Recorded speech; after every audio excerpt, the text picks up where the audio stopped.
KMGMP Pandeglang. Tadi ada beberapa teman saya terlihat di sini, Ibu Haji Eli, Ibu Haji Eli, kemudian tadi ada juga siapa tadi? Saya tidak melihat, mohon maaf, tidak semua mungkin saya sapa, tapi yang pasti salam hormat saya kepada Bapak Ibu guru semua. Langsung saja mungkin izin saya share screen, Bu Dini.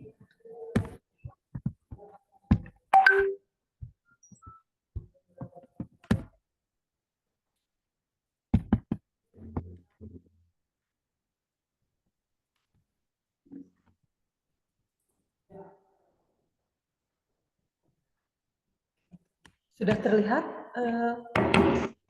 poinnya, Bapak Ibu? Terlihat, Bu. Sudah, Bu. Terima kasih.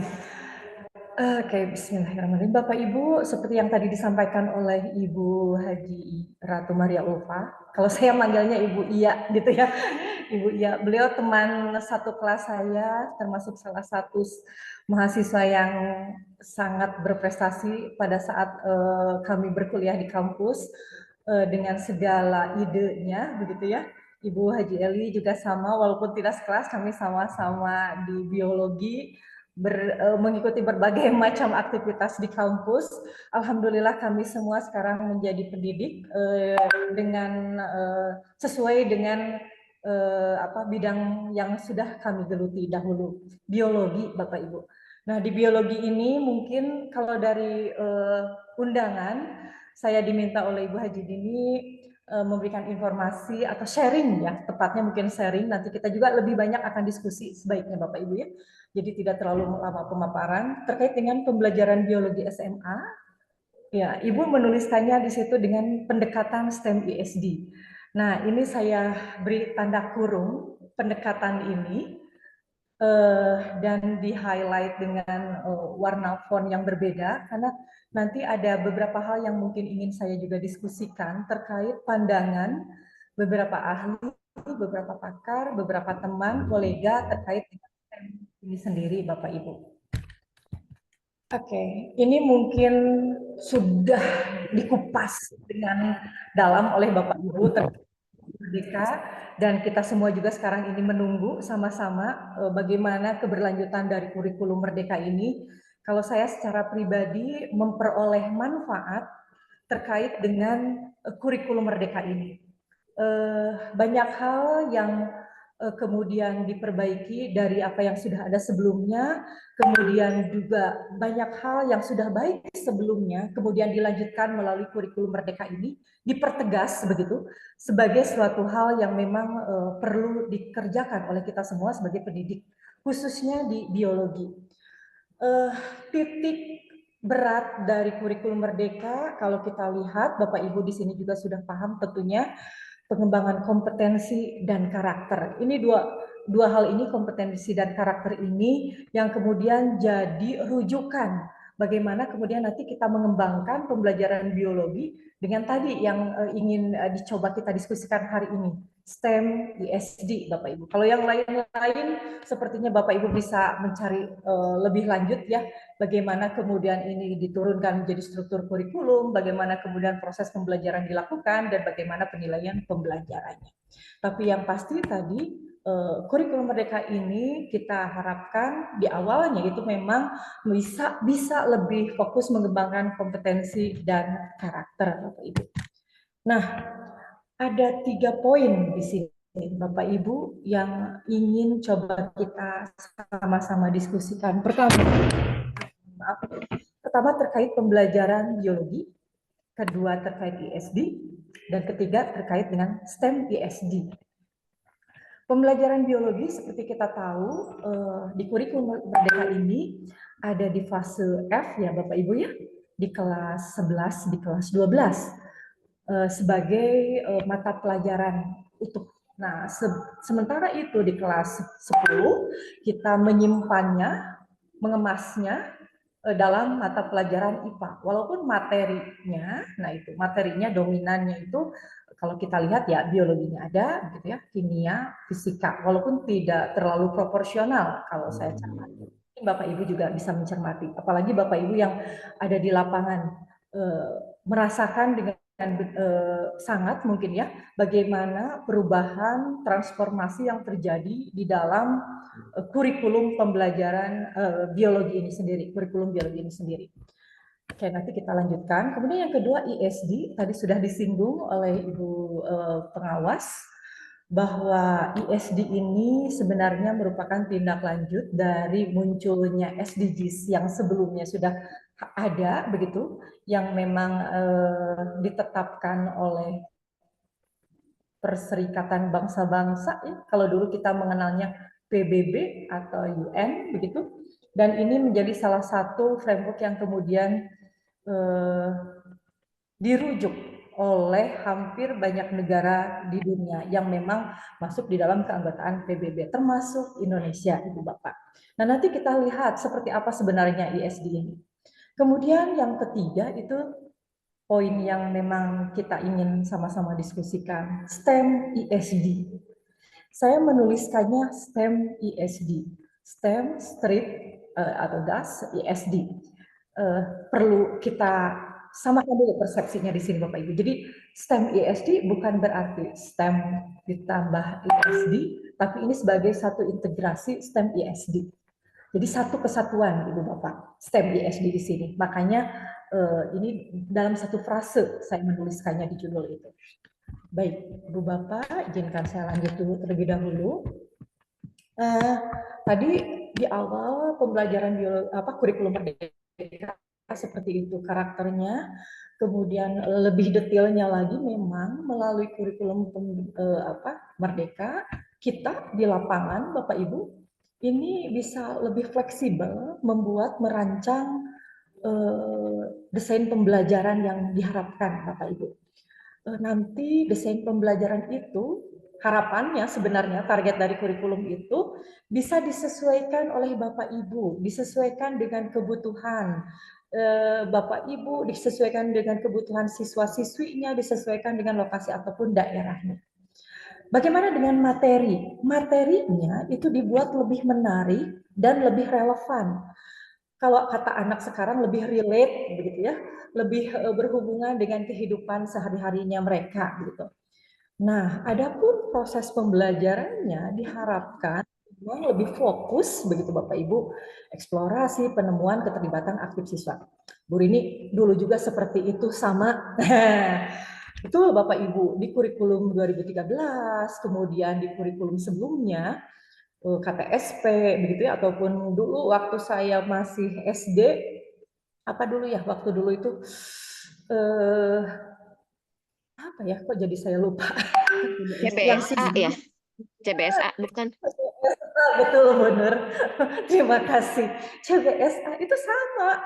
Fokusnya itu melibatkan siswa untuk lebih aktif dalam proses pembelajaran. Nah, tapi memang mungkin di sini di kurikulum ini lebih ditegaskan mungkin ya Bapak Ibu hal tersebut. Harapannya apa? Harapannya memang nanti anak-anak bisa lebih leluasa mempelajari materi biologi tersebut, lebih nyaman mempelajari, lebih ada keterikatan emosional dengan materi yang dipelajarinya karena ini tadi dalam tanda kutip relate dengan kehidupan mereka sehari-hari. Itu mungkin yang menjadi harapannya. Oleh karena itu, Bapak Ibu, kita juga bisa menggunakan berbagai macam studi kasus yang tentu saja relevan dengan situasi di daerah masing-masing. Pandeglang kasusnya A, di Bandung kasusnya B, Sumedang kasusnya C, tidak masalah. Tapi misalkan sama-sama kita fokus di membelajarkan misal ekosistem Bapak Ibu. Tapi nanti ekosistem ini akan dikemas dengan konteks yang berbeda begitu. Nah, ini yang kemudian diharapkan bisa kita laksanakan sama-sama Bapak Ibu di sekolah begitu. Itu salah satu targetnya. Untuk apa istilahnya rasional dari pembelajaran biologi, Bapak Ibu saya yakin sudah memahami dengan benar, jadi bisa kita cek lagi nanti di dokumen kurikulumnya sendiri. Nah, sekarang saya ingin mengingat lagi Bapak Ibu. Ini juga saya diingatkan oleh guru-guru saya, di antaranya karena kami ini kalau di kampus ada tim apa istilahnya kelompok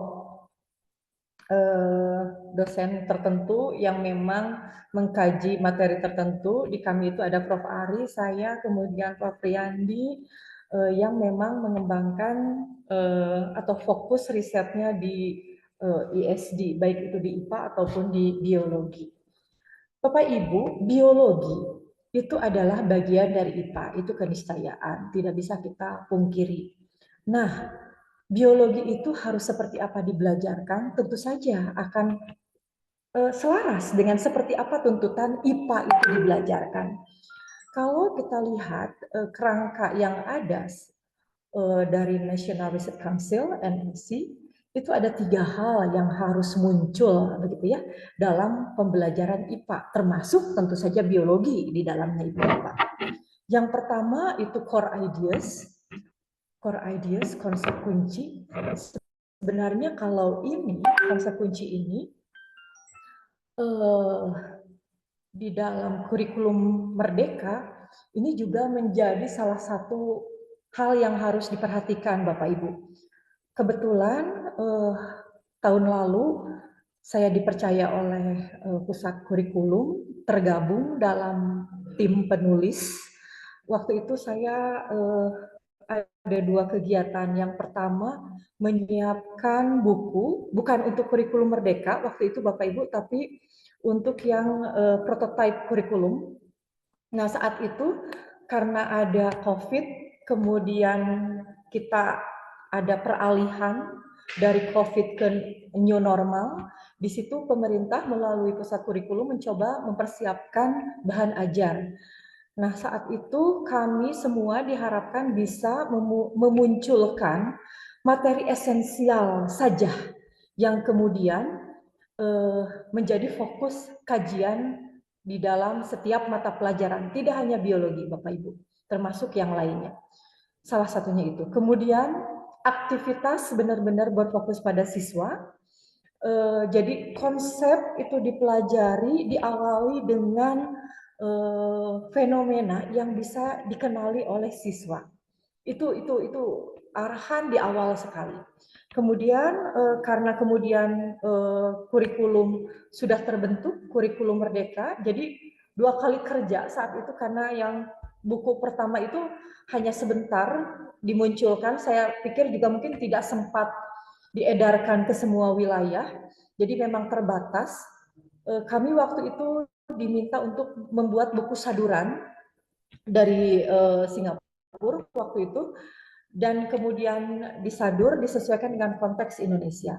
Itu tidak digunakan lebih lanjut, kemudian kami berpindah ke program berikutnya, itu membuat buku untuk kurikulum Merdeka. Kebetulan saya di buku kelas 11 saat itu, dengan reviewer dari ITB dan dari UPI, juga UGM saat itu, dan dari Universitas Negeri Malang. Tuntutannya sama Bapak Ibu. Ada konsep kunci, kemudian praktek di dalamnya, baik itu inquiry ataupun rekayasa, juga ada cross-cutting konsep, irisan konsep. Nah makanya Bapak Ibu, kalau Bapak Ibu lihat, salah satu yang paling terlihat saja ya di buku kelas 11, Bapak Ibu tidak melihat sistem tubuh itu menjadi bab terpisah. Kalau dulu kan sistem pencernaan, sistem koordinasi begitu ya, atau sistem saraf begitu. Tapi kami kelompokkan menjadi satu, bukan berarti ini sistem baru ya Bapak Ibu ya, tapi sistem-sistem tersebut disatukan dalam satu bahasan. Kenapa itu disatukan dalam satu bahasan? Karena memang ada irisan konsep yang diperlukan ketika membahas satu isu. Itu salah satunya. Ini juga sekalian saya ingin memberikan informasi, takutnya ada yang, kalau kemarin jadi seolah-olah itu sistem baru katanya ya, di kelas 11 itu jadi muncul sistem mobilitas. Tidak seperti itu maksudnya Bapak Ibu ya. Jadi tadi irisan konsep yang memang digunakan untuk mengusung atau membahas satu isu. Itu sebenarnya yang kami harapkan bisa dimunculkan. Nah, salah satunya memang merujuk pada framework ini, begitu Bapak Ibu. Jadi konsep kunci atau konsep esensial, begitu ya Bapak Ibu, elemen esensial yang penting saja yang kemudian dimunculkan di dalam proses pembelajaran kita dengan harapan konsep itu memang menjadi apa istilahnya kendaraannya saja Bapak Ibu. Jadi target kita tadi di awal terkait dengan kompetensi dan karakter. Dua hal itu, bukan ke konten secara utuh. Jadi konten itu digunakan sebagai kendaraannya. Jadi mau apapun kontennya, Bapak Ibu tetap targetnya itu kepada kompetensi dan tadi karakter tadi. Gitu. Itu juga termasuk salah satu poin penting dari kurikulum Merdeka. Ada juga yang ini juga jadi rame sebenarnya pada saat review dari guru, review dari para ahli. Ini banyak konsep yang dipotong. Bagaimana kita bisa apa istilahnya menginformasikannya kepada siswa? Di bukunya tidak ada. Nah, terkait buku juga Bapak Ibu itu buku utama. Nah, di selain buku utama itu ada buku pendamping. Bapak Ibu bisa memilih buku pendamping kalau memang diperlukan menurut Bapak Ibu. Tapi tetap buku utama itu yang menjadi rujukan. Oke, jadi balik lagi Bapak Ibu, jadi biologi sebagai salah satu bagian dari IPA diharapkan begitu ya, diharapkan bisa memunculkan praktek karena di dalamnya ada proses inquiry juga rekayasa, kemudian menginformasikan tentang konsep kunci dan irisan konsep yang kemudian nanti dimunculkan dalam berbagai macam isu yang diusung. Bapak Ibu, kurikulum Merdeka itu kemudian kemarin sekilas saya menunjukkan data ini itu dimunculkan tidak serta merta, tentu saja ada evaluasi yang dilakukan oleh tim kurikulum, evaluasi terhadap implementasi Kurtilas, kemudian evaluasi dari berbagai macam capaian siswa-siswi Indonesia dan juga kebutuhan kondisi di lapangan. Kalau saya ini posisinya di sini Bapak Ibu, tentu saja ini menjadi catatan untuk kita semua. Makanya tadi dikembalikan ke sini, pembelajaran biologi itu diharapkan bisa menginformasikan hal ini. Nah, Bapak Ibu, transformasi yang dilakukan diantaranya pengurangan materi tadi tidak terlalu padat. Bapak Ibu bisa melihat, kemudian pembelajaran jadi lebih fleksibel karena Bapak Ibu bisa menggunakan berbagai macam desain, begitu. Kemudian fokus pada karakter dan kompetensi esensial, diantaranya juga ada titipan literasi dan numerasi. Kenapa ini muncul? Karena ini memang sejalan dengan rencana strategi atau Renstra dari Kemdikbud, Bapak Ibu. Nah, Renstra Kemdikbud ini Bapak Ibu tidak serta-merta juga dimunculkan. Ini merujuk kepada salah satu poin dari tujuan pembangunan berkelanjutan yang tadi disebutkan oleh Bu Haji Ratu Malia itu terkait poin 4, pendidikan berkualitas. Pemerintah kita semua bertanggung jawab untuk menyiapkan pendidikan berkualitas untuk anak didik kita. Itu harapannya Bapak Ibu. Kenapa ini muncul? Karena ini dampak dari pandemi dan yang sudah ada terjadi sehingga kita harus melakukan satu lompatan untuk mengembalikan begitu ya impian kita sehingga benar-benar nanti itu 100 tahun Indonesia itu benar-benar yang generasi emas itu bisa tercapai. Itu sebenarnya Bapak Ibu. Oke. Nah, sekarang mulai masuk ke yang poin penting tadi Bapak Ibu. Biologi sebagai bagian dari IPA. Di dalamnya ada proses ilmiah atau inquiry dan proses rekayasa yang dititipkan. Apa bedanya? Kita lihat di sini Bapak Ibu juga pasti saya yakin Bapak Ibu melaksanakan hal ini di dalam proses pembelajaran, terutama pembelajaran biologi. Mulai dari bagaimana biologi itu dikemas, dimulai dari mengidentifikasi masalah. Siswa-siswi kita diarahkan untuk mengidentifikasi masalah di lingkungannya. Kemudian di dalam proses ilmiah atau inquiry ini diharapkan anak didik kita juga bisa merancang kegiatan penyelidikan. Kemudian setelah merancang penyelidikan tentu saja melakukan penyelidikan, menganalisis data dan mengomunikasikannya. Itu proses ilmiah atau proses inquiry di dalamnya. Dalam prakteknya, Bapak Ibu bisa menggunakan berbagai macam model pembelajaran dengan berbagai macam sintaknya ya Bapak Ibu ya. Nah, selain itu kita juga tadi biologi itu harapannya Bapak Ibu sama seperti itu bisa melatihkan ini Bapak Ibu, rekayasa. Jadi salah satu target yang diharapkan bisa muncul adalah ini proses rekayasa. Apa bedanya proses ilmiah dengan proses rekayasa? Kalau Bapak Ibu lihat, diawalinya sama ya, mengidentifikasi masalah. Nah, next-nya ini yang berbeda. Tahapan berikutnya itu ada tahapan di mana siswa memikirkan solusi. Nah, solusinya ini berupa teknologi, Bapak Ibu, solusi teknologi. Nah, setelah itu tahapan berikutnya mendesain produk, kemudian membuat prototipe, menguji produk, dan mendesain ulang. Targetnya adalah pemanfaatan teknologi di sini, Bapak Ibu. Ini bedanya antara proses ilmiah dengan proses rekayasa. Proses rekayasa inilah kemudian Bapak Ibu yang menjadi ruh atau jiwa dari STEM. Saya ulangi, jadi proses rekayasa inilah yang menjadi ruh atau jiwa dari STEM. Nah, sementara proses ilmiah, inquiry, tentu saja ini jantungnya IPA, Bapak Ibu.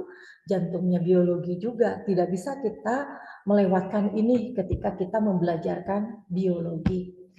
Nah, Bapak Ibu, nah sekarang kita masuk ke STEM-nya, Bapak Ibu. Tadi sudah disampaikan bahwa yang namanya STEM, poinnya ini, Bapak Ibu, rekayasa ini. Sekarang kita masuk, coba kita lihat. Di dalam STEM itu ada berbagai macam pendekatan, Bapak Ibu. Ada engineering design process. Kalau kita ingat dulu waktu zaman S1 yang namanya pendekatan pembelajaran itu bagaimana sih membedakannya? Pendekatan pembelajaran itu kalau dulu saya ingat dulu Prof. Sri Prof. Nuryani waktu itu, mungkin teman-teman juga mengingat ya. Pendekatan pembelajaran itu yaitu berarti hal yang ingin dicapai di akhir ketika proses pembelajaran sudah selesai dilaksanakan begitu. Nah, kalau kita lihat di sini salah satu yang dimunculkan dalam STEM adalah EDP atau Engineering Design Process. Harapannya di akhir siswa-siswa kita itu memiliki kemampuan merekayasa, Bapak. Targetnya itu siswa-siswa kita bisa memiliki keterampilan rekayasa. Nah, seperti apa? Nah, mulai dari tadi bisa mulai dari proses berpikir, kemudian mendesain, setelah mendesain kemudian membuat, setelah membuat menguji, melakukan redesign, difikirkan lagi, didesain lagi, terus berputar. Itu bisa dilakukan oleh kita dalam proses pembelajaran. Kita bisa mengembangkan ini, menggunakan ini, merujuk ini, Bapak Ibu. Jadi ini yang kemudian membedakannya, begitu ya Bapak Ibu. Nah, hal lain yang bisa dilakukan oleh kita kalau kita pikir, pasti mikirnya awal-awal saya juga sama Bapak Ibu, sebelum saya lebih banyak baca tentang STEM, aduh susah ya. Anak-anak SMP, SMA, atau SD gitu ya, disuruh untuk memikirkan teknologi begitu. Apakah harus teknologi baru begitu atau tidak? Ternyata ada cara lain Bapak Ibu. Kalau memang di sini dirasa sulit, ini ada yang disebut sebagai reverse engineering. Di reverse engineering berbedanya kalau di sini dimulai dari ide Bapak Ibu. Di reverse engineering, anak-anak kita diarahkan memulai STEM ini dengan menganalisis teknologi dari produk yang ada. Bagaimana produk yang ada, teknologinya seperti apa? Kemudian dipelajari, dianalisis, dibongkar mungkin, dipasang kembali, kemudian didesain untuk dibuat ulang, diuji, diredesain lagi, seperti itu Bapak Ibu. Mudah-mudahan sudah mulai ada terpikir terkait dua hal ini. Jadi kalau yang pertama, engineering design proses diawali dari proses berpikir, ide awalnya. Kalau di yang kedua, di reverse engineering, STEM ini diawali dengan menganalisis produk yang ada, Bapak Ibu. Bapak Ibu, kemarin saya ada mengikuti sebuah conference seminar. Salah satu cindera matanya itu saya diberi power bank, Bapak Ibu, power bank. Power banknya itu kecil, seperti penghapus begitu. dengan bisa langsung ditancapkan ke handphonenya tanpa ada apa-apa begitu di dalam di luarnya, begitu saja. Ada lampu saja yang menyala yang menunjukkan bahwa sedang berfungsi. Nah, kemudian di satu kesempatan saya bertemu dengan teman yang lain, beliau juga membawa power bank. Saya lihat buatan yang itu tuh yang conference yang pertama tidak bermaksud apa-apa, kebetulan dari Korea yang memberikan souvenirnya, kemudian yang kedua yang dari Cina itu menunjukkan power bank yang berbeda. Di situ sama-sama power bank lebih besar, kemudian di situ ada layar monitor yang menunjukkan angka dari apa istilahnya ya, daya listrik yang sudah masuk atau yang masih ada di power bank tersebut. Nah, Bapak Ibu kira-kira dari dua benda ini, yang satu dan yang kedua, yang satu polos saja, yang kedua ada layar monitor. Menurut Ibu Bapak, yang mana yang lebih dulu muncul? Yang satu atau yang kedua? Kira-kira Bapak Ibu, power bank yang pertama atau yang kedua? Pertama, Bu. Kenapa, Pak?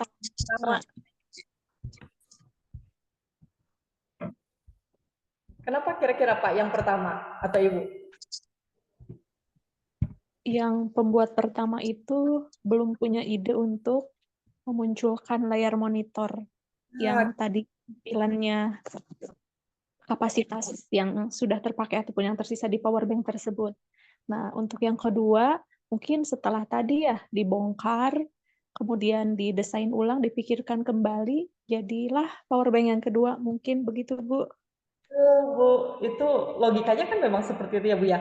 Kayak handphone saja Bapak Ibu, handphone Bapak Ibu bagaimana, silahkan siapa yang sudah memiliki yang terbaru atau lihat lagi fiturnya barunya apa gitu ya. Nah itu kan reverse engineering di situ yang muncul. Jadi produk yang ada itu kemudian diredesign, kemudian dibuat jadi baru dengan keunggulan yang berbeda. Nah itu bisa juga kita ajarkan kepada anak didik kita. Itu sebenarnya STEM itu seperti itu Bapak Ibu. Jadi tidak harus benar-benar baru gitu ya. Si teknologi itu kemudian digunakan untuk membuat produk baru, tapi bisa saja berlandaskan atau berdasar pada produk yang sudah ada, tapi kemudian kita coba cermati apa kekurangannya, kemudian didesain ulang, ditambahkan fitur baru atau diperbaiki begitu, direkayasa. Nah, itu kan ya Bapak Ibu, direkayasa. Sehingga kemudian muncullah satu bentuk produk yang berbeda dengan kelebihannya. Nah, itu yang kemudian kita coba ingin ajarkan melalui STEM Ibu Bapak. Jadi kemampuan merekayasa Ibu Bapak. Jadi mudah-mudahan Bapak Ibu tergambar seperti apa nanti akan mengarahkan anak-anak ketika membelajarkan menggunakan STEM Bapak Ibu.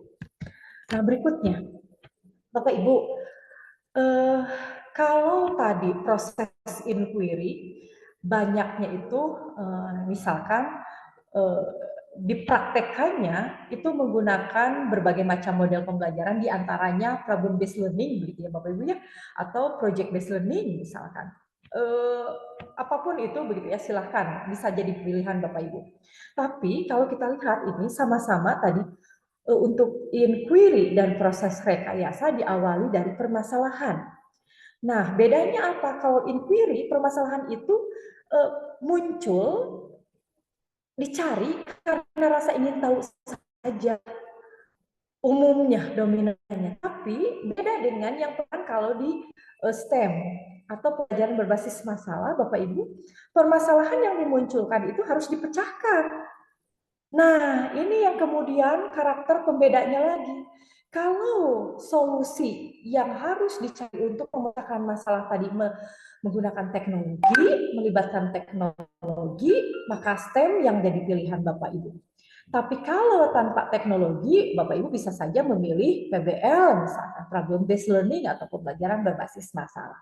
Jadi di sini Bapak Ibu harus benar-benar bisa mengidentifikasi dan menganalisis kebutuhan Bapak Ibu di lapangan yang mana begitu. Memungkinkan tidak tanpa teknologi atau justru harus menggunakan teknologi. Nah, nanti target akhirnya, oke, desain pembelajaran seperti apa yang kemudian Bapak Ibu rancang, mengikuti model pembelajaran apa kemudian. Nah, ini yang kemudian jadi target Bapak Ibu di lapangan. Gitu. Tidak hanya di biologi mungkin Bapak Ibu ya, fisika, kimia, ataupun yang lain juga sama. Karena STEM ini kemudian ada juga sekarang ini jadi ditambahkan dengan art misalkan di dalamnya, itu bisa juga Bapak Ibu jadi STEM begitu ya. Jadi di sini Bapak Ibu poin pentingnya. Jadi tidak hanya asal masalah, target Bapak Ibu apa begitu ya. Ini yang kemudian harus dipikirkan oleh kita ketika kita akan mempersiapkan perangkat pembelajaran itu sendiri, Bapak Ibu. Baik, saya lanjut, Bapak Ibu. Oke. Nah, Bapak Ibu, berangkat dari sini, apakah semua praktikum itu disebut inquiry, Bapak Ibu? Kalau kita lihat, ya tentu saja tidak semua. Bukan inquiry jika praktikum tanpa ada permasalahan yang akan dicari tahu jawabannya. Bukan STEM jika siswa hanya mempelajari teknologi saja, siswa hanya menggunakan teknologi saja, atau guru hanya menggunakan teknologi. Tapi STEM itu memang siswa mempelajari, menggunakan, dan gurunya pun menggunakan teknologi. Ini yang harus kita cermati sama-sama, Bapak Ibu. Jadi bukan hanya mempelajari teknologinya, bukan hanya menggunakan teknologinya, bukan hanya juga guru menggunakan teknologi, kemudian serta-merta disebut STEM, Bapak Ibu. Oke, mudah-mudahan sampai sini Bapak Ibu bisa menarik intisari penting begitu terkait STEM itu sendiri, Bapak Ibu. Nah, kalau lebih detailnya, Bapak Ibu, biasanya teman-teman guru di lapangan sering menggunakan pembelajaran berbasis proyek ya Bapak Ibu ya, kegiatan proyek begitu ya. Kalau kita lihat baik inquiry, STEM, pemecahan masalah itu bisa saja dibelajarkan melalui proyek. Ini ada beberapa mazhab yang berbeda terkait proyek ini ya Bapak Ibu ya. Ada yang melihatnya sebagai metode, ada yang melihatnya sebagai model pembelajaran. Tapi masing-masing mazhab tersebut kalau boleh saya sampaikan yang memiliki rujukan masing-masing. Kita di lapangan ya juga tidak perlu pusing-pusing Bapak Ibu, tinggal sampaikan saja saya mengikuti framework A, saya mengikuti framework B, begitu ya, dengan dasar pertimbangan tertentu. Nah, kita lihat sama-sama, coba dibandingkan, ini saya peroleh juga ketika diskusi dari Prof. Ari Widodo saat itu, bagaimana kita bisa membandingkan inquiry, STEM, dan pemecahan masalah. Bukunya Bapak Ibu sudah memiliki, nanti saya share juga, itu bisa jadi rujukan Bapak Ibu ketika di lapangan. Inquiry itu diawali memikirkan bertanya-tanya tentang suatu fenomena. STEM itu memikirkan permasalahan yang perlu diselesaikan, sementara yang pemecahan masalah sama dengan STEM, memikirkan permasalahan yang perlu diselesaikan. Kemudian next-nya mulai nih agak berbeda. Kalau di inquiry langsung ke merencanakan penyelidikan, di STEM kita memikirkan bentuk teknologinya seperti apa, di pemecahan masalah mengidentifikasi terlebih dahulu sumber permasalahannya apa. Kenapa ini penting kalau di pemecahan masalah sumber permasalahannya apa? Jangan-jangan yang menjadi akar masalah adalah hal yang berbeda, bukan masalah yang terlihat di permukaan. Sehingga kan akan berbeda nantinya solusi yang harus dicarinya itu. Bukan solusi untuk masalah yang di permukaan, tapi solusi untuk akar masalahnya, begitu Ibu Bapak. Inquiry, tahapan berikutnya langsung melaksanakan penyelidikan untuk STEM. Anak-anak kita arahkan untuk merancang desain teknologi. Setelah tadi dipikirkan bentuk teknologinya, anak-anak diarahkan untuk merancang desain teknologi. Dan pemecahan masalah bagaimana? Kalau di pemecahan masalah, anak-anak diarahkan untuk menyusun langkah-langkah untuk mengumpulkan bukti dari solusi yang akan nanti digunakannya, begitu. Benar tidak, begitu ya. Kemudian menganalisis data di inquiry, tahapan berikutnya di STEM membuat produk prototipe berdasarkan rancangan, di pemecahan masalah menganalisis kesesuaian bukti atau bukti empirisnya, datanya, Bapak Ibu. Di inquiry kemudian sebelum ke tahap akhir itu ada menarik kesimpulan, di STEM ada tahapan menguji teknologi yang dikembangkan. Di pemecahan masalah sudah merumuskan ke kesimpulan. Di akhir, inquiry itu mengomunikasikan hasil, STEM memperbaiki desain teknologi, di pemecahan masalah lebih detailnya itu merumuskan langkah pemecahan masalahnya. Nah, ini yang kemudian dapat kita gunakan sebagai rujukan Bapak Ibu. Bagaimana kemudian Bapak Ibu bisa nanti mengembangkan langkah-langkah atau tahapan pembelajarannya. Jadi silahkan Bapak Ibu pilih mana kira-kira yang lebih sesuai, yang lebih selaras. Tidak ada satu yang lebih baik dari yang lainnya Bapak Ibu. Tidak juga benar salah begitu. Kalau saya pikir baik inquiry, STEM, pemecahan masalah bisa Bapak Ibu gunakan, bisa Bapak Ibu pilih sesuai dengan kebutuhan Bapak Ibu di lapangan. Kalau targetnya, nah, anak-anak terampil rekayasa, melakukan rekayasa berarti pilihan Bapak Ibu STEM begitu ya. Itu yang utamanya.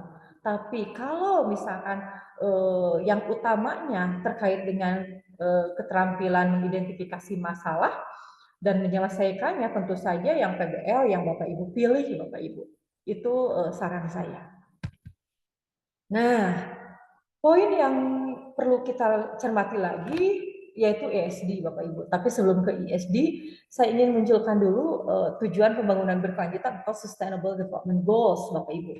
Ini tadi disampaikan, sudah diulas juga, ini munculnya kerangka ini dari PBB dengan harapan tentu saja kehidupan untuk masyarakat dunia, seluruh dunia menjadi lebih baik Bapak Ibu.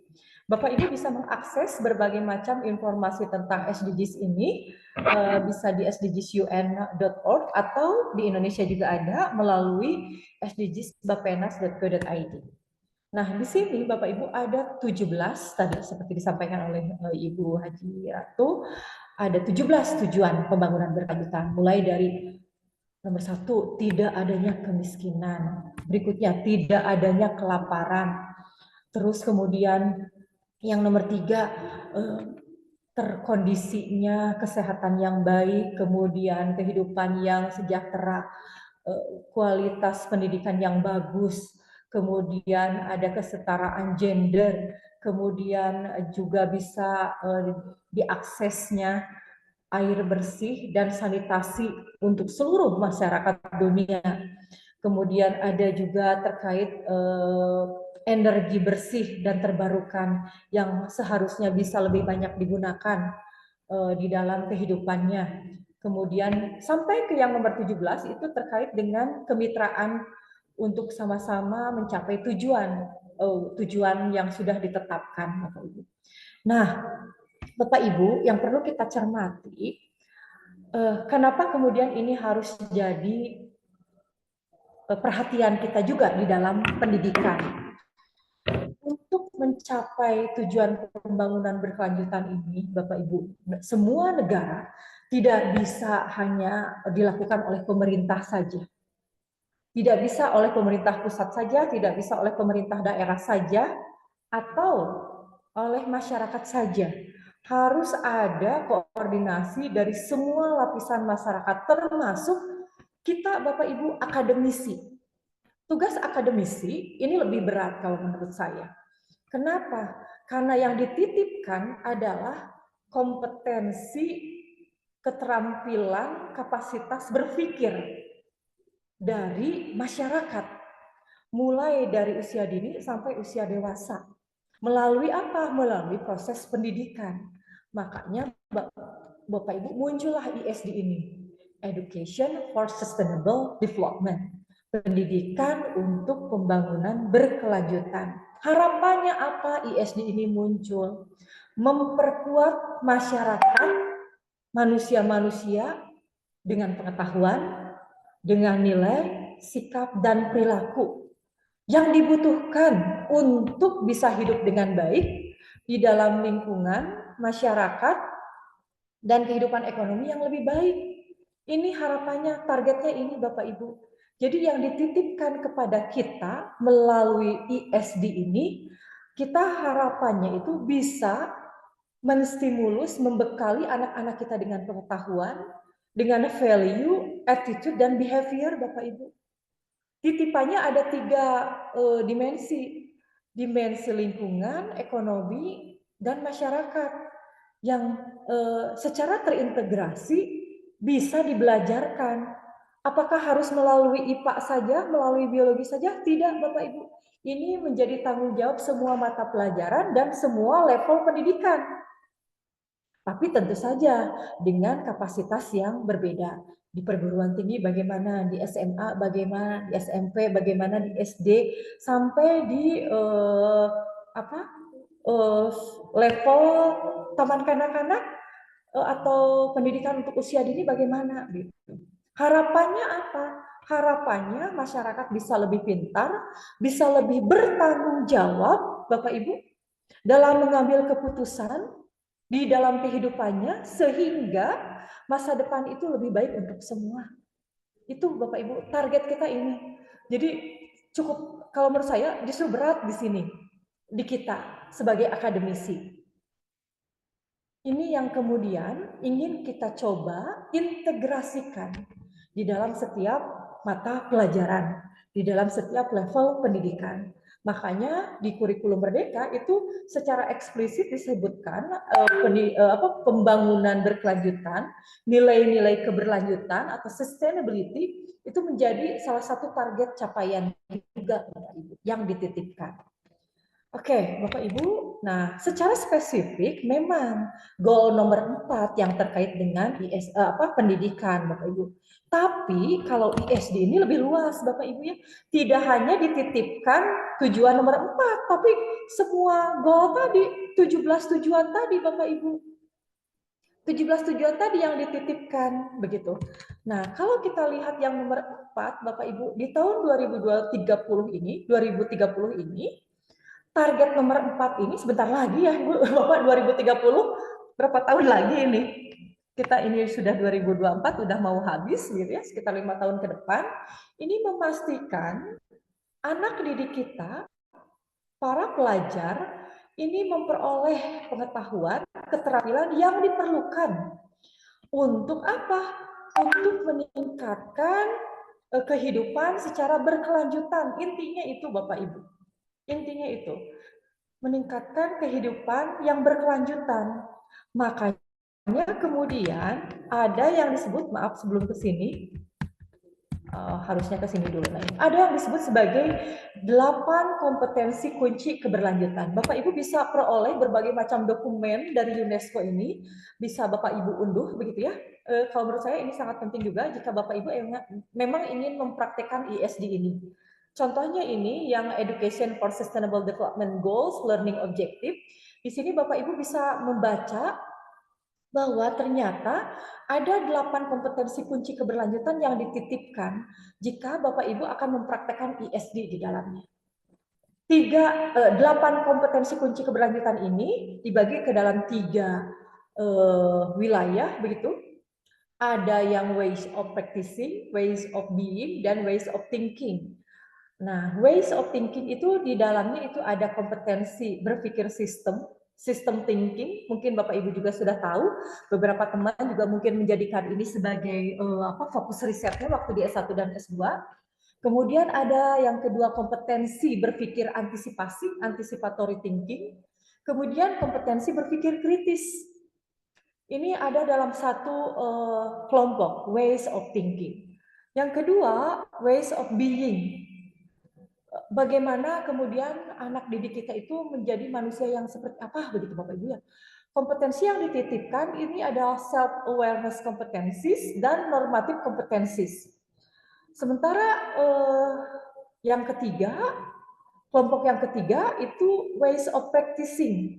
Bagaimana kemudian anak didik kita ini bisa memiliki kompetensi berpikir strategis, memiliki kompetensi berpikir kolaboratif, dan memiliki kompetensi integrated problem solving. Ini yang kemudian jadi target Bapak Ibu dan harus muncul di dalam tujuan pembelajaran Bapak Ibu jika memang ISD akan dipraktekkan Bapak Ibu. Apa harus semua? Tidak, tentu saja Bapak Ibu. Silahkan Bapak Ibu cermati, pelajari lebih detail apa sih yang disebut sebagai kompetensi berpikir sistem, apa sih yang disebut sebagai kompetensi berpikir antisipatori, kemudian apa yang disebut sebagai kompetensi berpikir kritis. Kira-kira yang mana yang kemudian sesuai dengan tuntutan di kurikulum kita?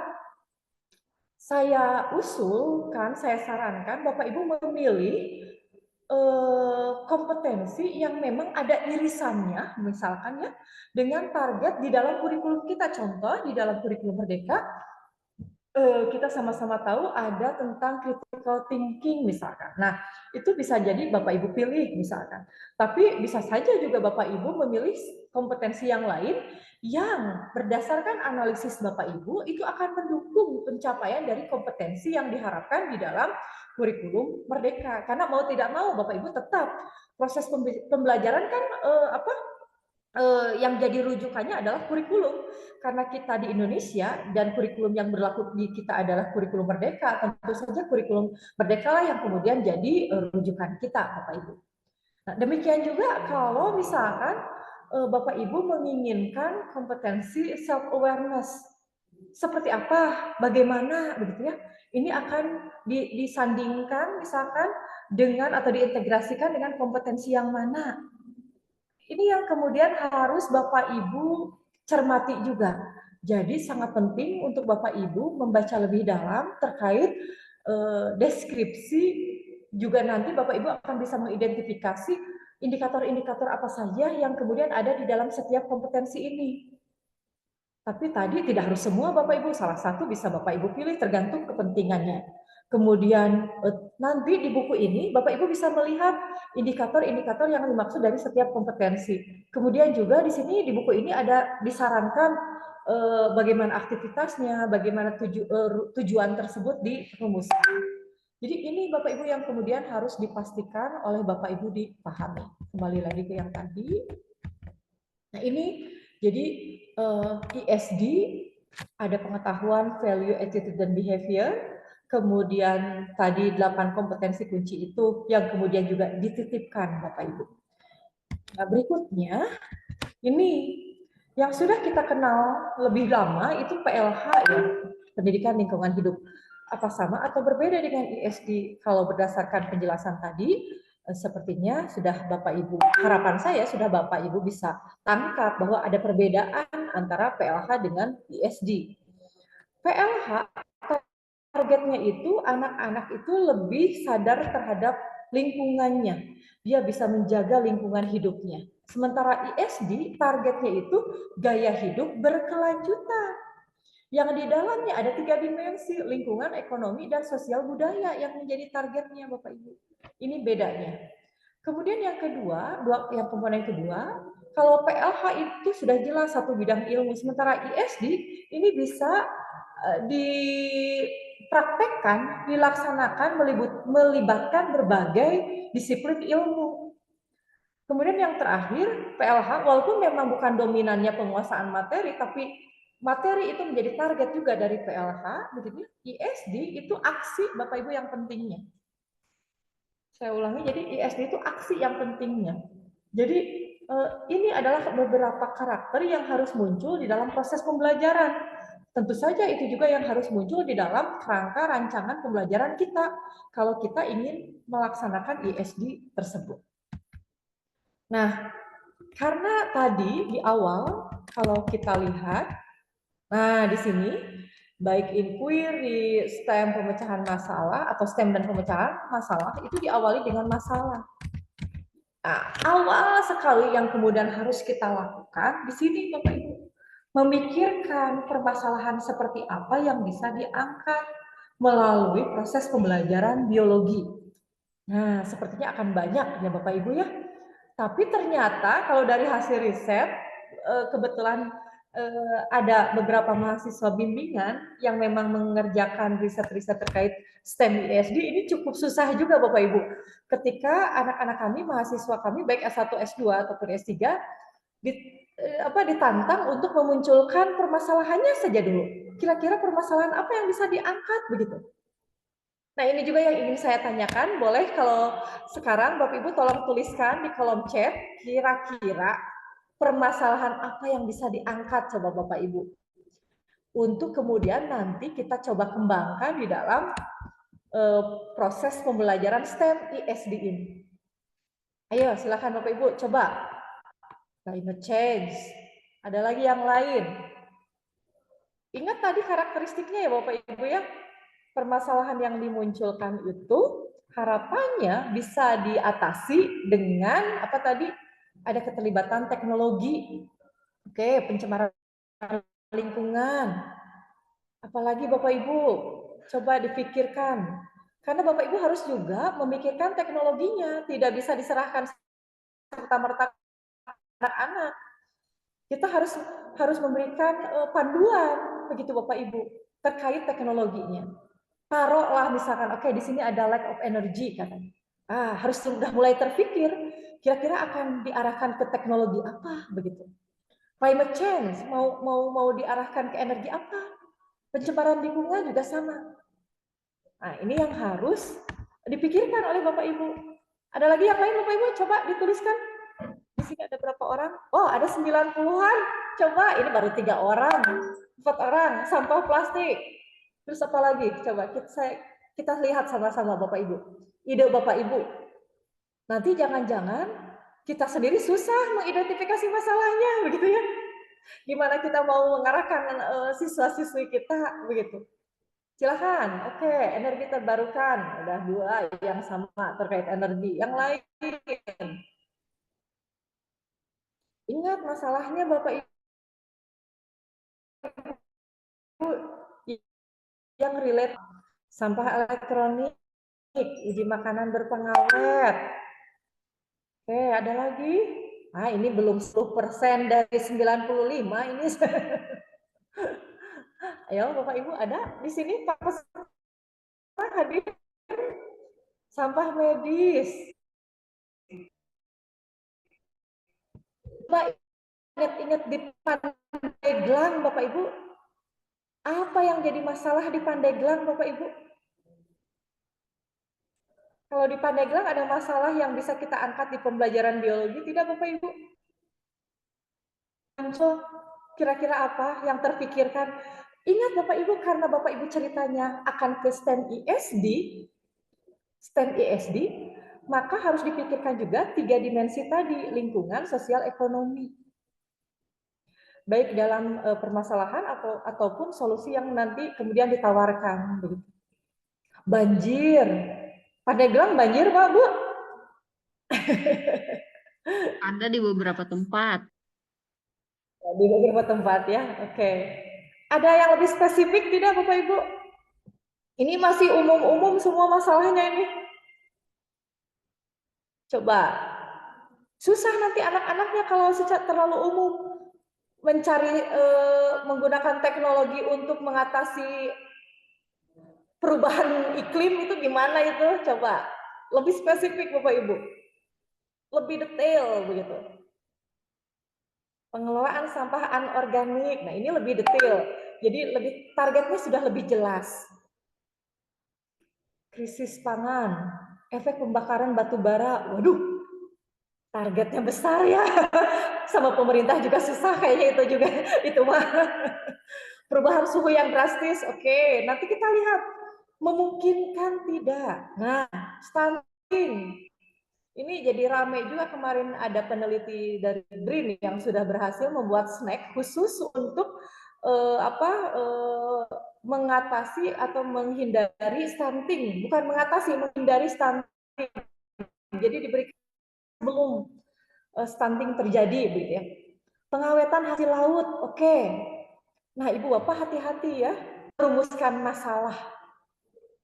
Masalah itu seperti apa masalah kalimatnya begitu ya, itu juga jadi perhatian Bapak Ibu karena itu juga harus kita ajarkan kepada siswa-siswi kita begitu ya Bapak Ibu. Penyakit kulit dibawa ke dokter aja kalau penyakit kulit mah Bu Dwi. Alat mendeteksi kadar gula jajanan sekolah, ini mungkin menarik. Kalau selama ini kan harus ke lab, nah ini harus gimana nih Bapak Ibu? Masalah tuh gini loh Bapak Ibu. Misalkan kita Bapak Ibu punya masih kalau membuat nasi di rumah menggunakan apa? Masih secara tradisional atau sudah pakai teknologi? Rice cooker. Rice cooker, oke. Nah, saya punya masalah, Bapak Ibu. Kalau bikin nasi, saya rice cooker itu lama waktunya, harus 4 jam. Riuh kan Ibu, pagi 4 jam bisa rice cooker. Itu masalah. Nah, berarti solusinya apa? Kita harus merekayasa si rice cooker tersebut, jangan 4 jam lah. Jadi 4 menit misalnya langsung jadi nasi. Nah, itu solusi yang diharapkan bisa muncul dari ide-ide siswa itu. Itu kasarnya ya Bapak Ibu, itu kasarnya. Memang nggak mungkin lah 4 menit gitu ya. Kak, sekarang nggak mungkin ya. Oh, yang udah jadi kan. Jadi tinggal diangetin saja misalkan. Nah, pengolahan limbah kelapa, uji. Oke, nah ini Bapak Ibu silahkan. Ini jadi tugas kita juga. Memang mungkin di awal butuh waktu Bapak Ibu terkait mengidentifikasi masalahnya saja dulu. Oke, izin saya kembali dulu ke screen sebentar, sedikit lagi Bapak Ibu.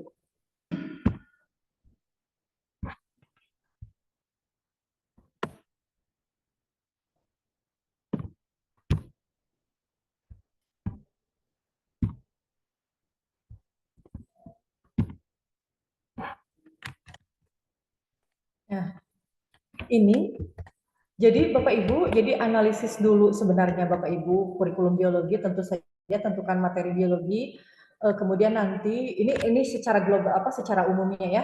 Kalau sudah menentukan materi biologi tadi ingat kalau memang mau STEM awali dengan masalah begitu ya Bapak Ibu. Kemudian Bapak Ibu juga harus identifikasi tujuan pembelajaran untuk apa nanti ini dilakukan oleh kita agar kita bisa kemudian menentukan yang berikutnya kompetensi kunci keberlanjutan mana yang dipilih dari 8 yang tadi. Kemudian Bapak Ibu, tahapan berikutnya adalah mengintegrasikannya dalam tujuan pembelajaran. Artinya di sini Bapak Ibu harus merekonstruksi tujuan pembelajaran yang biasa digunakan oleh Bapak Ibu. Kenapa disebut rekonstruksi? Karena tujuan pembelajaran yang biasa tersebut disisipkan kompetensi lain oleh Ibu Bapak, yaitu kompetensi kunci keberlanjutan dan kompetensi rekayasa Bapak Ibu, ISD Bapak Ibu.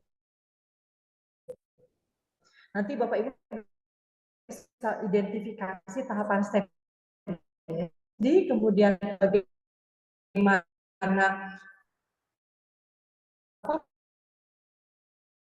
perangkat pembelajaran, asesmen untuk mengukur ketercapaian target dari setiap tujuan pembelajaran tadi. Nah, ingat Bapak Ibu, tadi tujuan pembelajaran kita sudah baru, bukan tujuan pembelajaran biologi kurikulum merdeka saja, tapi tujuan pembelajaran biologi STEM ISD Bapak Ibu yang mengintegrasikan di dalamnya ada kompetensi kunci dan kompetensi rekayasa. Nah, itu yang kemudian harus dilakukan oleh Bapak Ibu ketika Bapak Ibu merancang pembelajaran Bapak Ibu. Nah, ini ada beberapa yang sudah dilakukan oleh mahasiswa-mahasiswa kami. Goal yang dipilih oleh teman-teman, ini kebetulan anak-anak S1, itu berbeda-beda, berbagai macam gitu. Bapak Ibu juga sama nanti. Bapak Ibu bisa memilih goal nomor 2, atau goal nomor 3, goal nomor 6, goal nomor 7, goal nomor 12, goal nomor 14, atau goal nomor 15. Kalau kita analisis dari 17 itu memang Bapak Ibu yang cenderung beririsan begitu, yang dekat dengan target biologi, memang goal-goal ini Bapak Ibu, tujuan-tujuan ini.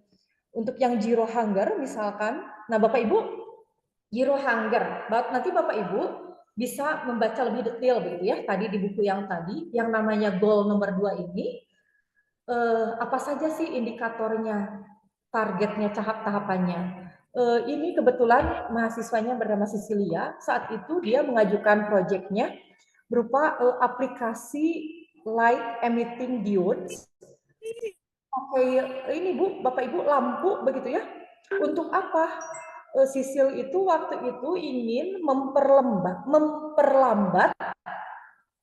masa atau memperlambat waktu pematangan buah. Nah, Bapak Ibu juga sama bisa cek bagaimana ide itu muncul. Bapak Ibu tentu saja kalau kami di kampus memang mengarahkan anak-anak untuk membaca. Tentu saja karena itu modalnya begitu ya. Membacanya mungkin tidak hanya dari buku tapi dari berbagai macam hasil riset. Hasil risetnya juga bukan hanya hasil riset para peneliti, tapi hasil riset teman-teman ataupun di kesehatan. Nah, kemudian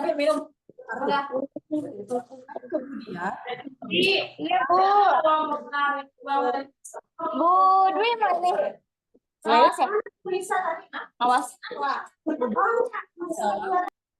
Proyeknya Sisil waktu itu mengarahkan anak-anak. Jadi dari Sisil dulu terlebih dahulu ide tentang pemanfaatan LED-nya itu. Tapi kemudian anak-anak siswanya itu diarahkan untuk melakukan rekayasa bagaimana LED-nya itu disimpan, didesain, kemudian ada berapa jumlahnya, berapa jenisnya, apa saja. Nah, itu yang kemudian direkayasa oleh siswa-siswi kita. Siswa-siswi kita juga diarahkan untuk mempelajari bagaimana LED itu kemudian bisa memperlambat pematangan buah. Nah, harapannya itu salah satu targetnya siswa-siswi bisa memberikan ide teknologi menggunakannya juga begitu ya, yang akan menyebabkan bagaimana mereka bisa membuat makanan itu tidak cepat jadi apa istilahnya? Jadi sampah Bapak Ibu, kalau cepat matang itu harus cepat dikonsumsi sementara susah juga. Nah, itu yang kemudian coba direkayasanya. Nah, kemudian yang kedua, Nabil. Di sini goal yang dibawa oleh Nabil itu goal health and well-being. Waktu itu saya ingat Nabil itu membuat proyeknya itu air pollution blocker. Jadi dia mengarahkan anak-anak untuk membuat proyek prototype dari saringan udara, Bapak Ibu. Saringan udara. Awalnya dia ada idenya itu dari ini saringan udara yang sudah ada. Nah, ini dia pakainya reverse engineering. Dia tunjukkan saringan udara yang sudah ada, filter udara yang sudah ada, kemudian nanti dipelajari sama-sama di kelas, didiskusikan oleh setiap kelompok anak, kemudian difikirkan hal apa yang kemudian direkayasanya. Dia membuatnya itu, ingat Bapak Ibu karena ini ISD, ada titipan bahwa teknologi itu kemudian dimodifikasi menggunakan alat-alat yang sederhana secara ekonomi tidak lebih mahal dari yang sudah ada tentu saja, dan tentu saja bermanfaat untuk masyarakat. Kalau isu lingkungannya sudah jelas tadi mengatasi permasalahan dari pencemaran udaranya. Itu dikaitkannya di dalam sistem pernafasan. Ada lagi Kang Sam waktu itu saya mengambil proyek rainwater processing, Bapak Ibu. Kalau sementara ini kan kita tahu ada filter air begitu ya, tapi kemudian filter air yang kemudian Sam munculkan itu ada tambahannya, rekayasanya di mana? Saat itu targetnya itu adalah membuat pH-nya dengan kondisi normal sehingga aman begitu untuk kemudian air hujan itu digunakan sebagai cadangan air untuk keperluan rumah tangga. Itu di materi perubahan lingkungan. Bahar waktu itu Waste to Energy Project, ini target goal yang nomor 7 yang kemudian jadi yang ingin dicapainya terkait energi bersih terbarukan. Materinya di materi perubahan lingkungan. Saat itu memang terkait dengan masalah ini yang paling sering mungkin ya, masalah ini pemanfaatan sampah organik. Proyeknya itu membuat ya dari kompos kalau tidak salah saat itu. Jadi itu yang dilakukan oleh Bahar. Nah, anak-anak mulai merekayasanya mulai dari sumber sampahnya, kemudian bagaimana kemasannya, bagaimana teknologi yang digunakannya, kemudian ukuran selang, diameter selang, nah hal-hal seperti itu yang kemudian direkayasa.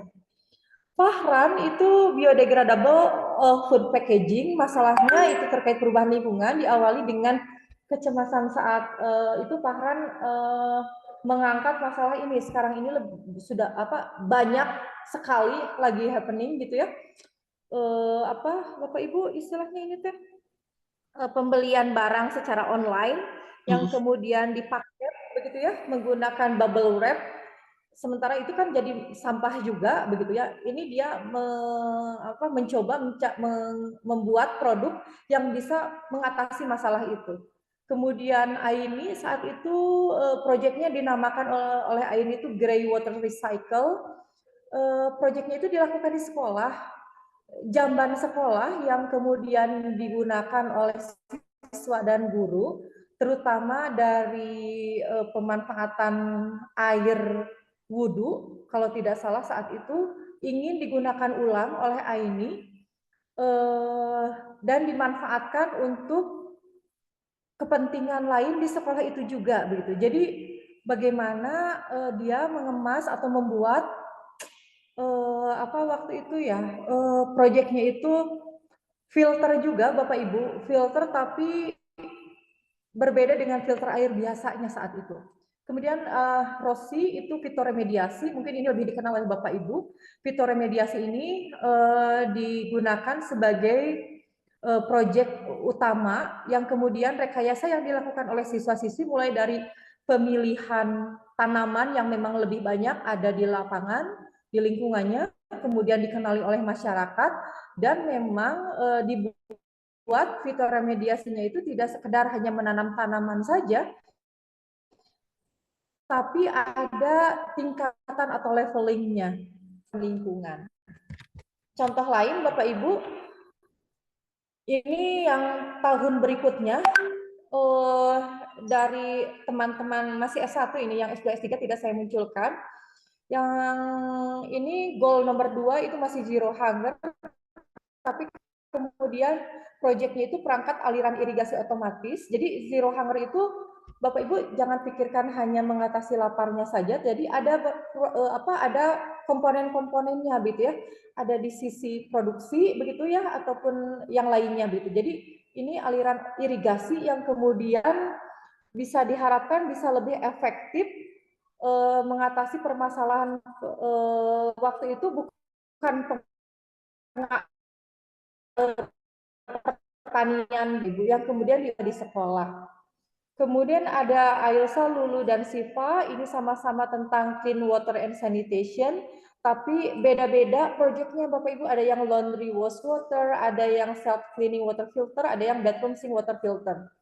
Kemudian ada yang goal nomor 7 yang dilakukan oleh teman-teman yang lain, dia melakukan pengolahan limbah plastik menjadi bahan bakar minyak. Kemudian ada lagi yang mengambil target goal nomor 12, responsible consumption and production, ada yang teknologi pengolahan limbah organik menjadi bioetanol, kemudian food dehydrator, ada juga inovasi teknologi dalam proses pengawetan sayurnya, kemudian Fitri itu renewable energy, kemudian project microplastic and filtrasi, kemudian dan yang terakhir itu bioremediasi. Jadi Bapak Ibu mungkin juga bisa memikirkan ide-ide apa yang Bapak Ibu akan munculkan, mungkin ide baru ataupun yang sudah ada, tapi kemudian tadi Bapak Ibu kemas, desain menjadi sesuatu yang baru. Dan ingat, ini yang kemudian dititipkan ya Bapak Ibu ya, 8 kompetensi kunci keberlanjutan. Baik, Ibu Bapak, itu saja mungkin yang bisa saya sampaikan. Kurang dan lebihnya mohon maaf, mudah-mudahan sedikit menambah informasi terkait dengan pembelajaran STEM ISD dalam pembelajaran biologi. Selanjutnya mungkin saya kembalikan kepada Ibu moderator. Terima kasih. Ibu Fajar ya. Ya, baik. Terima kasih Bu Dokter ini atas pemaparannya yang sangat informatif ya buat kita semua. Selanjutnya kita akan masuk sesi tanya jawab, kita berdiskusi. Bapak Ibu, kita manfaatkan kesempatan ini ya untuk sama-sama memperdalam tentang STEAM ISD. Boleh menuliskan pertanyaannya di chat ataupun raise hand. Silakan Bapak Ibu.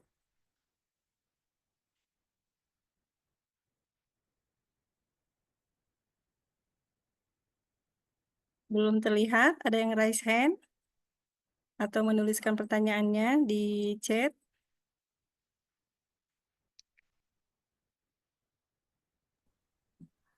sepertinya sudah siaplah semua ya mencoba STEM ISD. Yang ada penasaran sebenarnya nih Bu Dokter. Mudah-mudahan seperti yang disampaikan oleh Bu Ratu, jadi kedepannya Ibu Bapak sebenarnya bulan kemarin itu kami merencanakan dari Prodi Pendidikan Biologi itu melakukan kunjungan justru Bu Ratu ya ke sana Provinsi Banten kerjasama dengan MGMP Provinsi Banten. Cuman kebetulan sangat sibuk di kampus berbagai macam kegiatan, jadi dialihkan kegiatannya ke yang lokasi yang lebih dekat. Mudah-mudahan kedepannya kami sama-sama bisa silaturahmi ke Banten mungkin ya. Amin. Itu Bu Idanya juga ada tuh ketua MGMP provinsi ini. Ya, itu. Iya. Ayo Ibu Bapak ada yang mau dimanfaatkan. Ya, mudah-mudahan nanti terrealisasi nih Bu Dokter. Ayo Bapak Ibu, barangkali ada yang ingin lebih diperjelas langsung, mumpung Bu Dokter ada di sini. Ini saja Bu Fajar. Iya, iya. Mudah-mudahan Ada ini. mudah-mudahan Bu ya bingung dan pusing begitu ya. Jadi Bapak bisa mencari sendiri begitu ya. Bisa mencari sendiri sekali lebih dalam Ini karena berbagai Bu, macam ada sumber-sumbernya sudah banyak Bapak Ibu sebenarnya. sebetulnya kalau ya, betul. Bu, ini izin nih Bu Fajar karena nggak Ya, ada mangga ya. silakan. Ya, boleh. Ini apa sih namanya? Mungkin kita terkesima katakanlah ya, karena kita guru-guru banyaknya katakanlah menerima yang biasa lah katakanlah seperti itu. Sementara sekarang dengan dunia kampus gitu, yang katakanlah tadi ketika kita diminta menuliskan permasalahan saja sepertinya agak susah gitu ya. Tapi ternyata mahasiswa-mahasiswa sekarang mereka sudah melakukan banyak tadi ya, seperti yang disampaikan. Nah mungkin memang kelanjutannya seperti tadi ya, kita mungkin nggak melulu dari nol, tapi kita bisa membaca apa yang sudah dilakukan. Kita cobakan di sekolah kita, termasuk dalam proyek penguatan profil pelajar Pancasila misalnya gitu seperti itu. Karena setahu saya dalam prinsip pembelajaran dan asesmen, proyek itu memang tidak apa sih namanya tidak terikat mata pelajaran, tapi kita bisa memperdalamnya lewat P5 itu gitu seperti itu. Jadi ide-ide yang sudah atau bahkan penelitian yang sudah dilakukan tadi ya mahasiswa di sana kita bisa coba di sini yang memang sesuai dengan kondisi kita gitu seperti itu. Iya, baik. Terima kasih Ibu Pengawas. Ya, Bu Dokter, ini ada yang di chat, ada yang menanyakan apakah bisa ditampilkan contoh modul pembelajaran dengan pendekatan STEM gitu. Selalu pasti ini yang ditanyakan. Bapak Ibu, Iya, coba ATM, biar bisa di ATM. bentar, ini juga yang ingin saya sampaikan tadi, kenapa di awal di judul saya tandai ya yang pendekatan tadi, begitu ya. Bapak Ibu, kalau saya termasuk yang mazhabnya memandang STEM ini bukan sebagai pendekatan, tapi sebagai model pembelajaran. Kenapa sebagai model pembelajaran? Karena memang ada sintak khusus dari STEM tersebut yang harus diikuti, begitu ya. Jadi kami melihatnya STEM ini ataupun STEM terintegrasi ISD, misalkan STEM saja ataupun STEM terintegrasi ISD ini sebagai model pembelajaran. Sintaknya seperti apa? Nah, seperti tadi yang disampaikan, karena menganut kepada kuncinya itu proses rekayasa, sintaknya itu tadi Bapak Ibu, mulai dari yang tadi saya sebutkan di awal, kalau kita lihat untuk rekayasa ini, boleh nanti saya tunjukkan contoh kegiatannya. Mulai dari memikirkan permasalahan yang perlu diselesaikan, jadi orientasi siswa terhadap masalah, betul di situ ada. Kemudian nanti ada tahapan memikirkan bentuk teknologinya, pikirnya, merancang desain teknologi, membuat berdasar rancangan dan menuju teknologi yang dikembangkan untuk kemudian memperbaiki desain teknologinya. Jadi ada tahapan khususnya Bapak Ibu. Ini memang berbeda-beda ya, tidak apa-apa Bapak Ibu ya kalau kita di dunia akademik begitu ya, sudah terbiasa kalau apa istilahnya berbeda pendapat, berbeda pandangan gitu ya Bapak Ibu. Jadi tidak perlu khawatir. Sebentar. Kalau untuk contohnya, misalkan saya coba tunjukkan, mungkin bukan modul, tapi ini lebih ke karena waktu itu akan lebih mudah mungkin Bapak Ibu. Sebentar. Saya coba tunjukkan.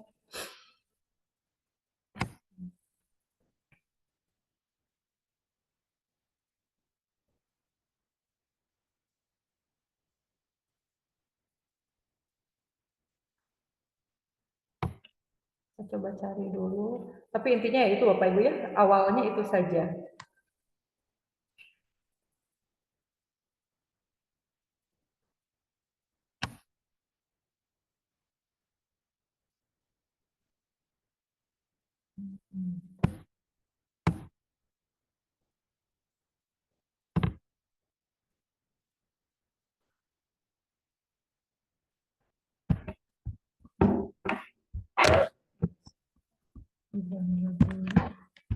Tapi kalau Bapak Ibu ingin lihat, Bapak Ibu bisa juga mencari ke repositori UPI Edu ya Bapak Ibu ya. Bapak Ibu bisa menemukan berbagai macam modul pembelajaran gitu ya. Dari tadi teman-teman yang S1 tadi begitu. Karena itu ada di bagian lampiran dari skripsinya dan itu bisa diakses dengan mudah oleh Ibu Bapak sebenarnya. Kalau tidak saya sampaikan sekarang, mungkin nanti saya titipkan ya ke Ibu Iya atau ke Ibu Dini mungkin untuk modulnya.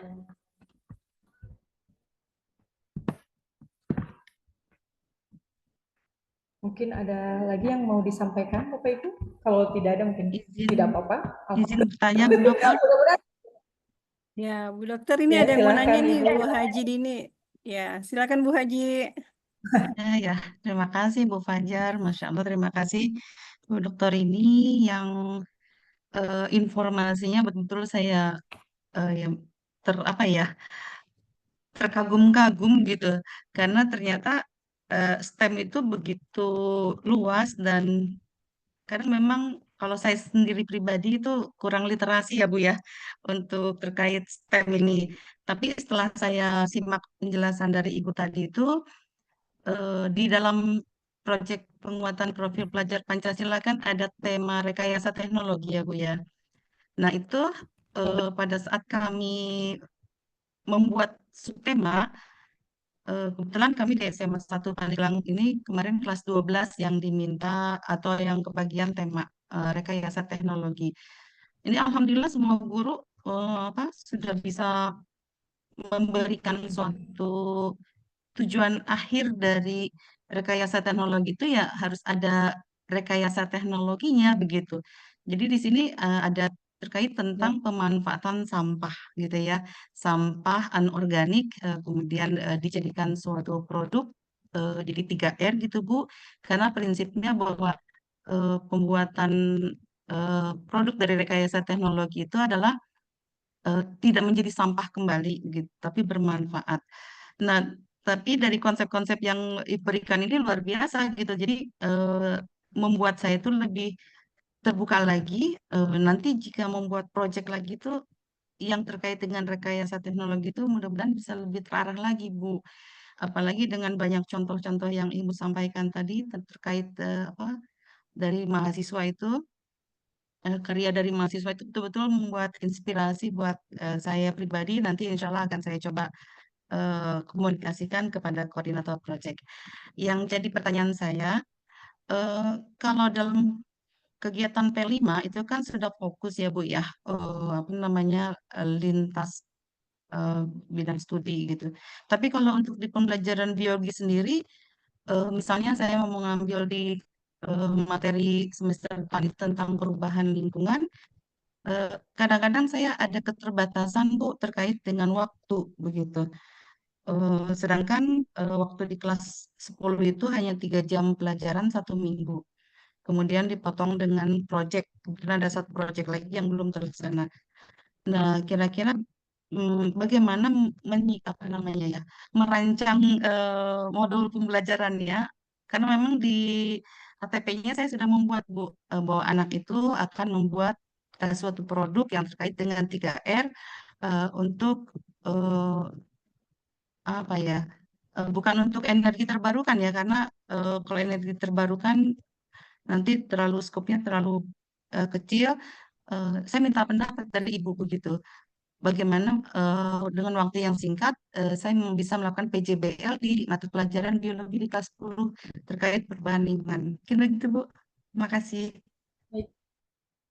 Oke, terima kasih Bu Dini. Bapak Ibu, pembelajaran proyek. Nah ini juga tolong dicermati oleh Bapak Ibu ya. Ada pembelajaran proyek, ada pembelajaran berbasis proyek gitu ya, proyek base gitu ya. Sama-sama dua-duanya ada proyeknya, tapi yang satu sebagai strategi, yang satu sebagai model pembelajaran project based learning gitu ya dengan tahapannya. Nah, sistem ini bisa kalau STEM itu tadi bukan berarti PJBL tapi pembelajaran project. Kalau modelnya model STEM gitu ya Bapak Ibu ya. Salah satu kesulitan memang bukan kesulitan ya. Salah satu hal yang harus dilakukan oleh kita adalah memang mengefektifkan waktu. Kita tahu semua seperti yang disampaikan Ibu Dini, proyek itu tidak bisa dilakukan dalam satu pertemuan gitu atau dua pertemuan di kelas gitu. Setiap bagaimana kalau kami Bu untuk yang skripsi pun sama. Jadi desain modulnya itu ada istilahnya yang disebut sebagai penugasan, tapi penugasannya itu memang tidak dilakukan di jam pelajaran untuk mensiasatinya. Jadi dilakukan di luar jam pelajaran, Ibu. Itu lumayan, kalau semua dilakukan di jam pelajaran ya tidak cukup memang benar waktunya. Tapi kita lakukannya itu di luar jam pelajaran sebagai bentuk penugasan. Tapi tetap Bapak Ibu karena itu sebagai bagian dari kegiatan intrakurikuler, maka kita memastikan bahwa aktivitas yang dilakukan itu sudah sesuai begitu ya. Anak-anak diharapkan bisa melakukan mengikuti aktivitas yang disarankan, misalkan dalam LKPD yang Ibu Bapak buat itu sesuai gitu ya. Kita bisa meminta mereka membuat laporan atau melakukan monitoring, kemudian bisa juga melakukan rekaman gitu terhadap aktivitasnya. Itu salah satu yang dilakukan. Kemudian Bapak Ibu yang lain, tadi mungkin kalau dari Bu Iya tadi P5 begitu ya, dititipkannya dalam P5 gitu ya. Bisa saja itu P5. Kalau P5 kan lebih leluasa ya Bu Dini ya. Tidak harus terikat dengan jam pelajaran. Ada waktu khusus untuk P5 dan bisa juga dibantu tidak hanya biologi saja, dibantu oleh mata pelajaran lain karena itu kokurikuler.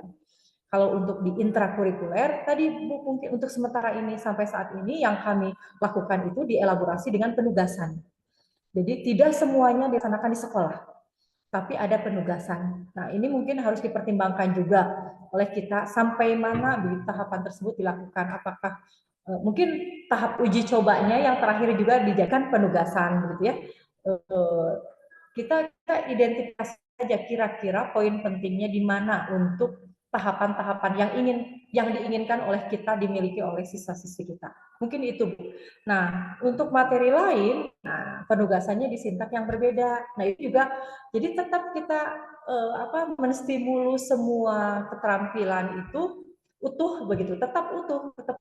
Cuma saja kalau di materi A penugasannya di bagian mana, kalau di materi B penugasan di bagian mana, sehingga nanti tetap didampingi anak-anak kita itu. Itu saja mungkin Bu sementara sampai saat ini yang bisa kita lakukan. Baik, kemudian untuk Pak, sama-sama. Ini ada pertanyaan. Saya masih bingung katanya. Langsung saja ya Bu Fajar. Iya, mangga Bu Dokter. Saya masih bingung.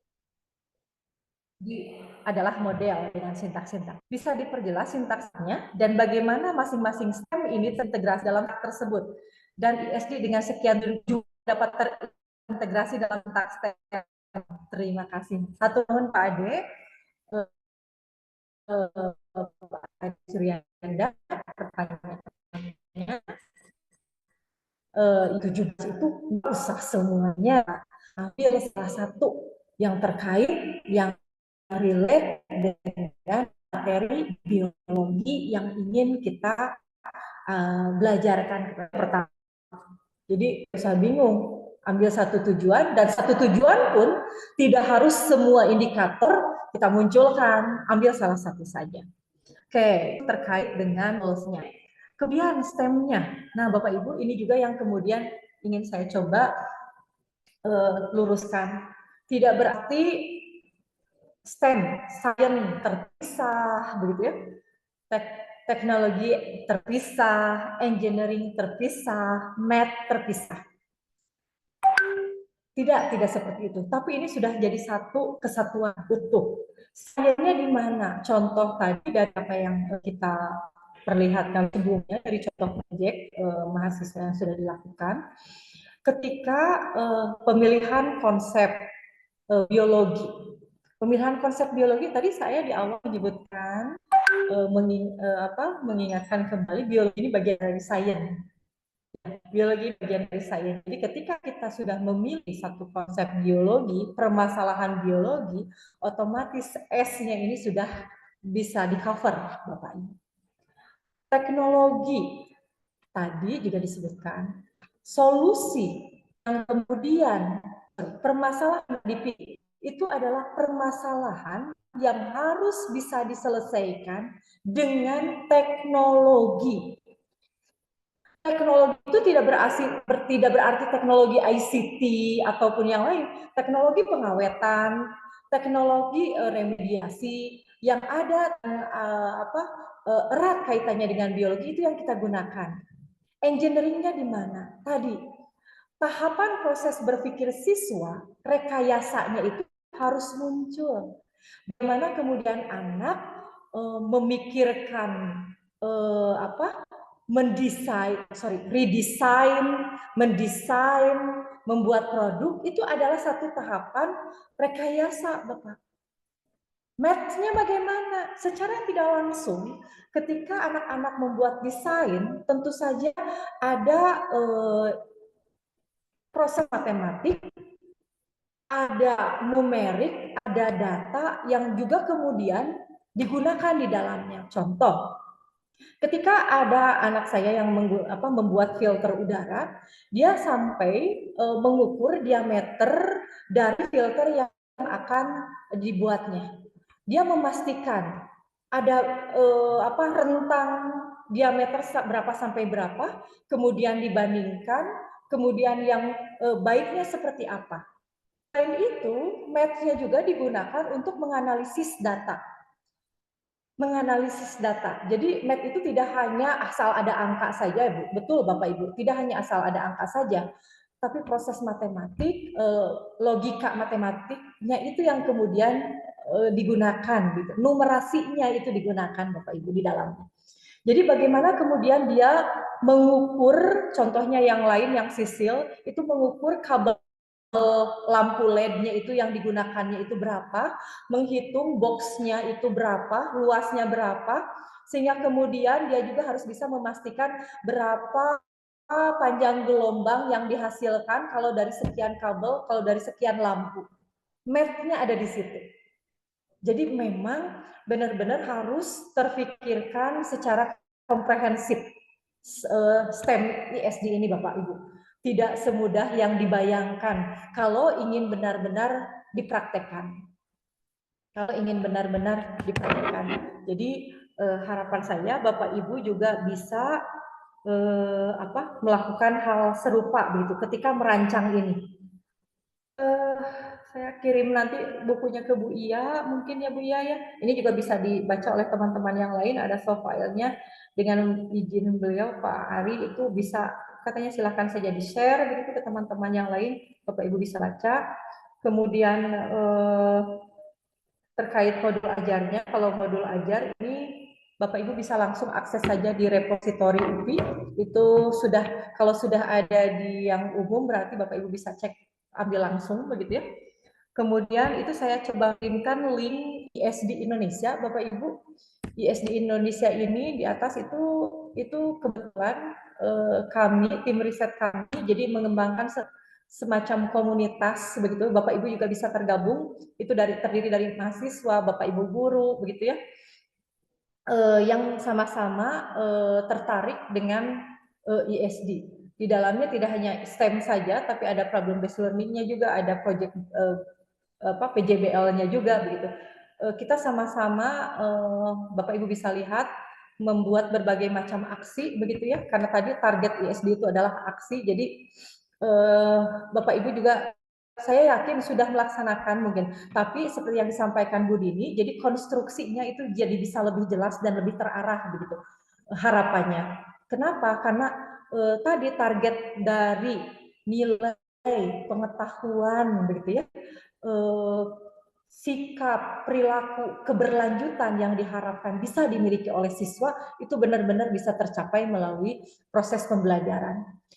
Mudah tidak Bapak Ibu? Dari hasil riset yang sudah dilakukan untuk menanamkan kesadaran tentang keberlanjutan ini, ternyata tidak bisa anak-anak kami itu sampai 4-5 pertemuan itu tidak langsung berbeda signifikan Bapak Ibu. Mereka pengetahuannya bagus, sikapnya bagus, tapi ketika sampai di kesadaran dan aksi, ketika setelah diukur itu tidak jauh berbeda dengan yang sebelum proses pembelajaran STEM ISD dilakukan. Jadi memang yang namanya kesadaran, kemudian kesadaran untuk melaksanakan aksi begitu ya, kesadaran untuk melaksanakan hidup berkelanjutan itu susah Bapak Ibu. Memang harus kita sama-sama bergerak, tidak hanya satu level, hanya 5 pertemuan di biologi saja begitu ya, tapi oleh semua. Makanya kemudian di P5 itu ada satu tema ya, gaya hidup berkelanjutan. Makanya dititipkan juga di situ. Harapannya secara menyeluruh kita bisa sama-sama mendukung pencapaian hal tersebut. Mungkin itu yang bisa saya sampaikan Pak Ade. Mudah-mudahan masih bingung. Jadi nanti Pak Ade bisa mencari lagi kayak gimana ini Bu ini modelnya atau contohnya begitu ya dari modul ajar tersebut. Dari tadi saya masih mencari ini. Kebetulan ini menggunakan device yang berbeda, jadi agak susah mencari yang sudah jadinya. Mohon maaf Bapak Ibu, tapi tadi saya sampaikan link untuk repositori itu ada beberapa contoh, nanti Bapak Ibu bisa explore lebih lanjut di repositori UPI Edu. Tidak hanya anak S1, yang S2, S3 juga bisa dilihat di lampirannya biasanya Bapak Ibu. Terima kasih Bu Fajar. Ya, baik Bu Dokter. Gimana Pak Ade? Masih bingung Pak?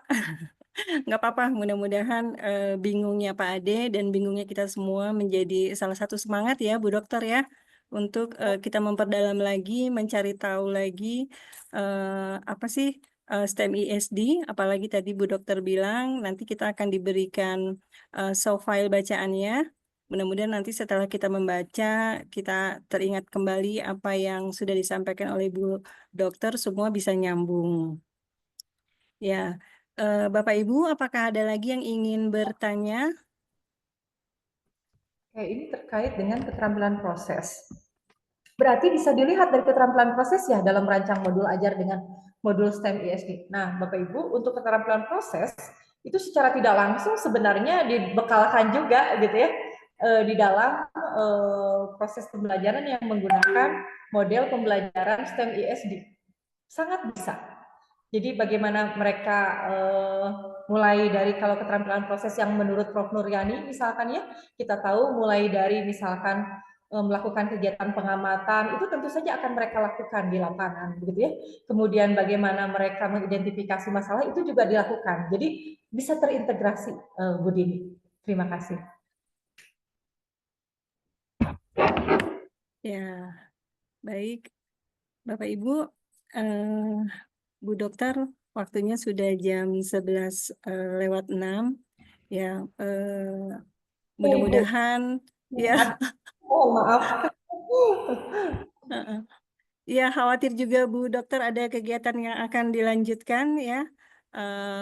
Mudah-mudahan nanti setelah kita lebih memperdalam lagi bacaan yang akan Bu Dokter kirim ya, nanti akan berlanjut diskusinya nanti di MGMP tentang STEM ISD, dan jika ada yang mentok mungkin nanti bisa nitip nih ke Bu Pengawas ya untuk disampaikan lagi ke Bu Dokter.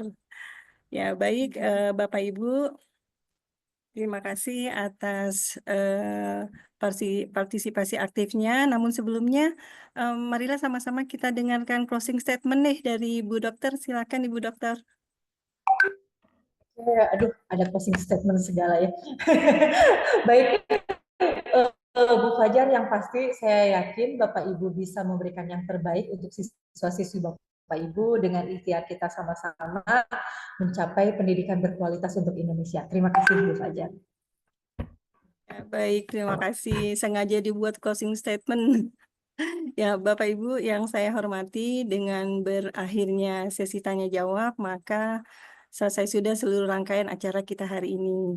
Kami mengucapkan banyak terima kasih kepada Bapak Ibu yang sampai dengan saat ini masih bertahan nih 91 orang ya, sudah berpartisipasi aktif. Semoga materi yang telah disampaikan bisa memberikan manfaat dan dapat diterapkan nanti di proses pembelajaran kita.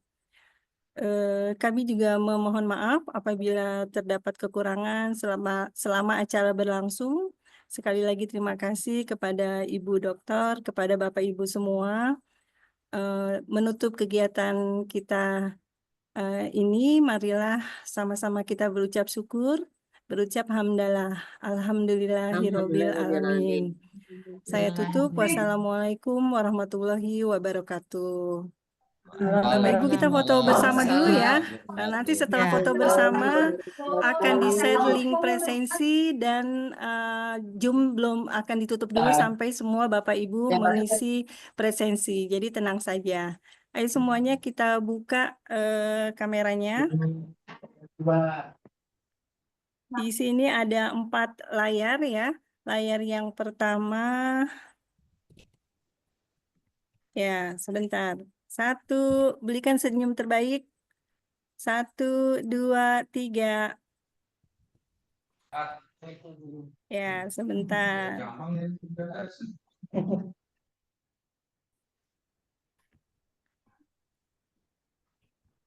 Berikutnya layar yang kedua.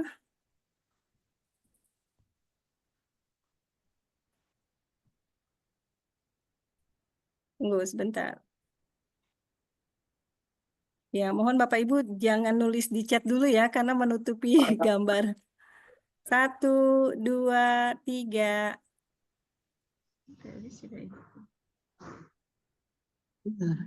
Yang berikutnya layar ketiga. 1, 2, 3. Ya, yang berikutnya layar keempat. Ya, 1, 2, 3.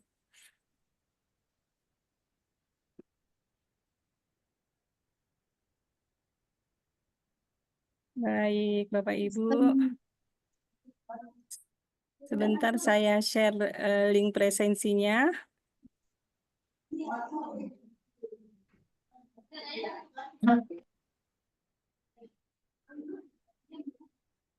Ibu Fajar, Bu Dini, Bu Ida, Bapak Ibu Iya, semua. Bu Telepon Dokter. adalah rangka yang terletak di luar Bu. tubuh makhluk hidup, Iya. contohnya pada invertebrata seperti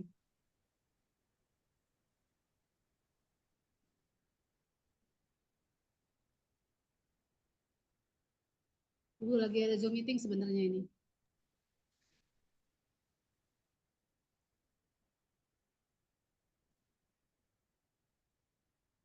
Mangga dipersilakan Bapak Ibu untuk mengisi daftar hadir. Daftar hadir dan refleksi ya Bu Fa. Ya Bu Haji. Dengan refleksi, ada refleksi.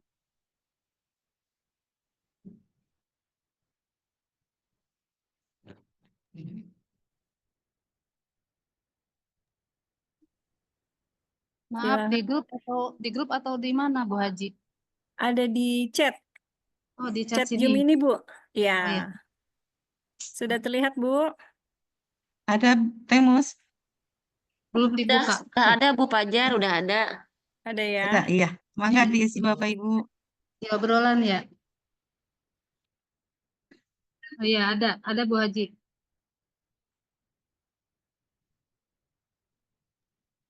Bu Dokter ininya udah keluar Bu Haji.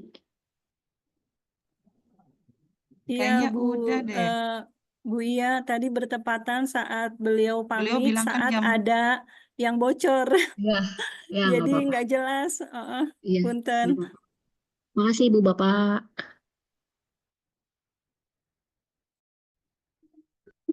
Hmm.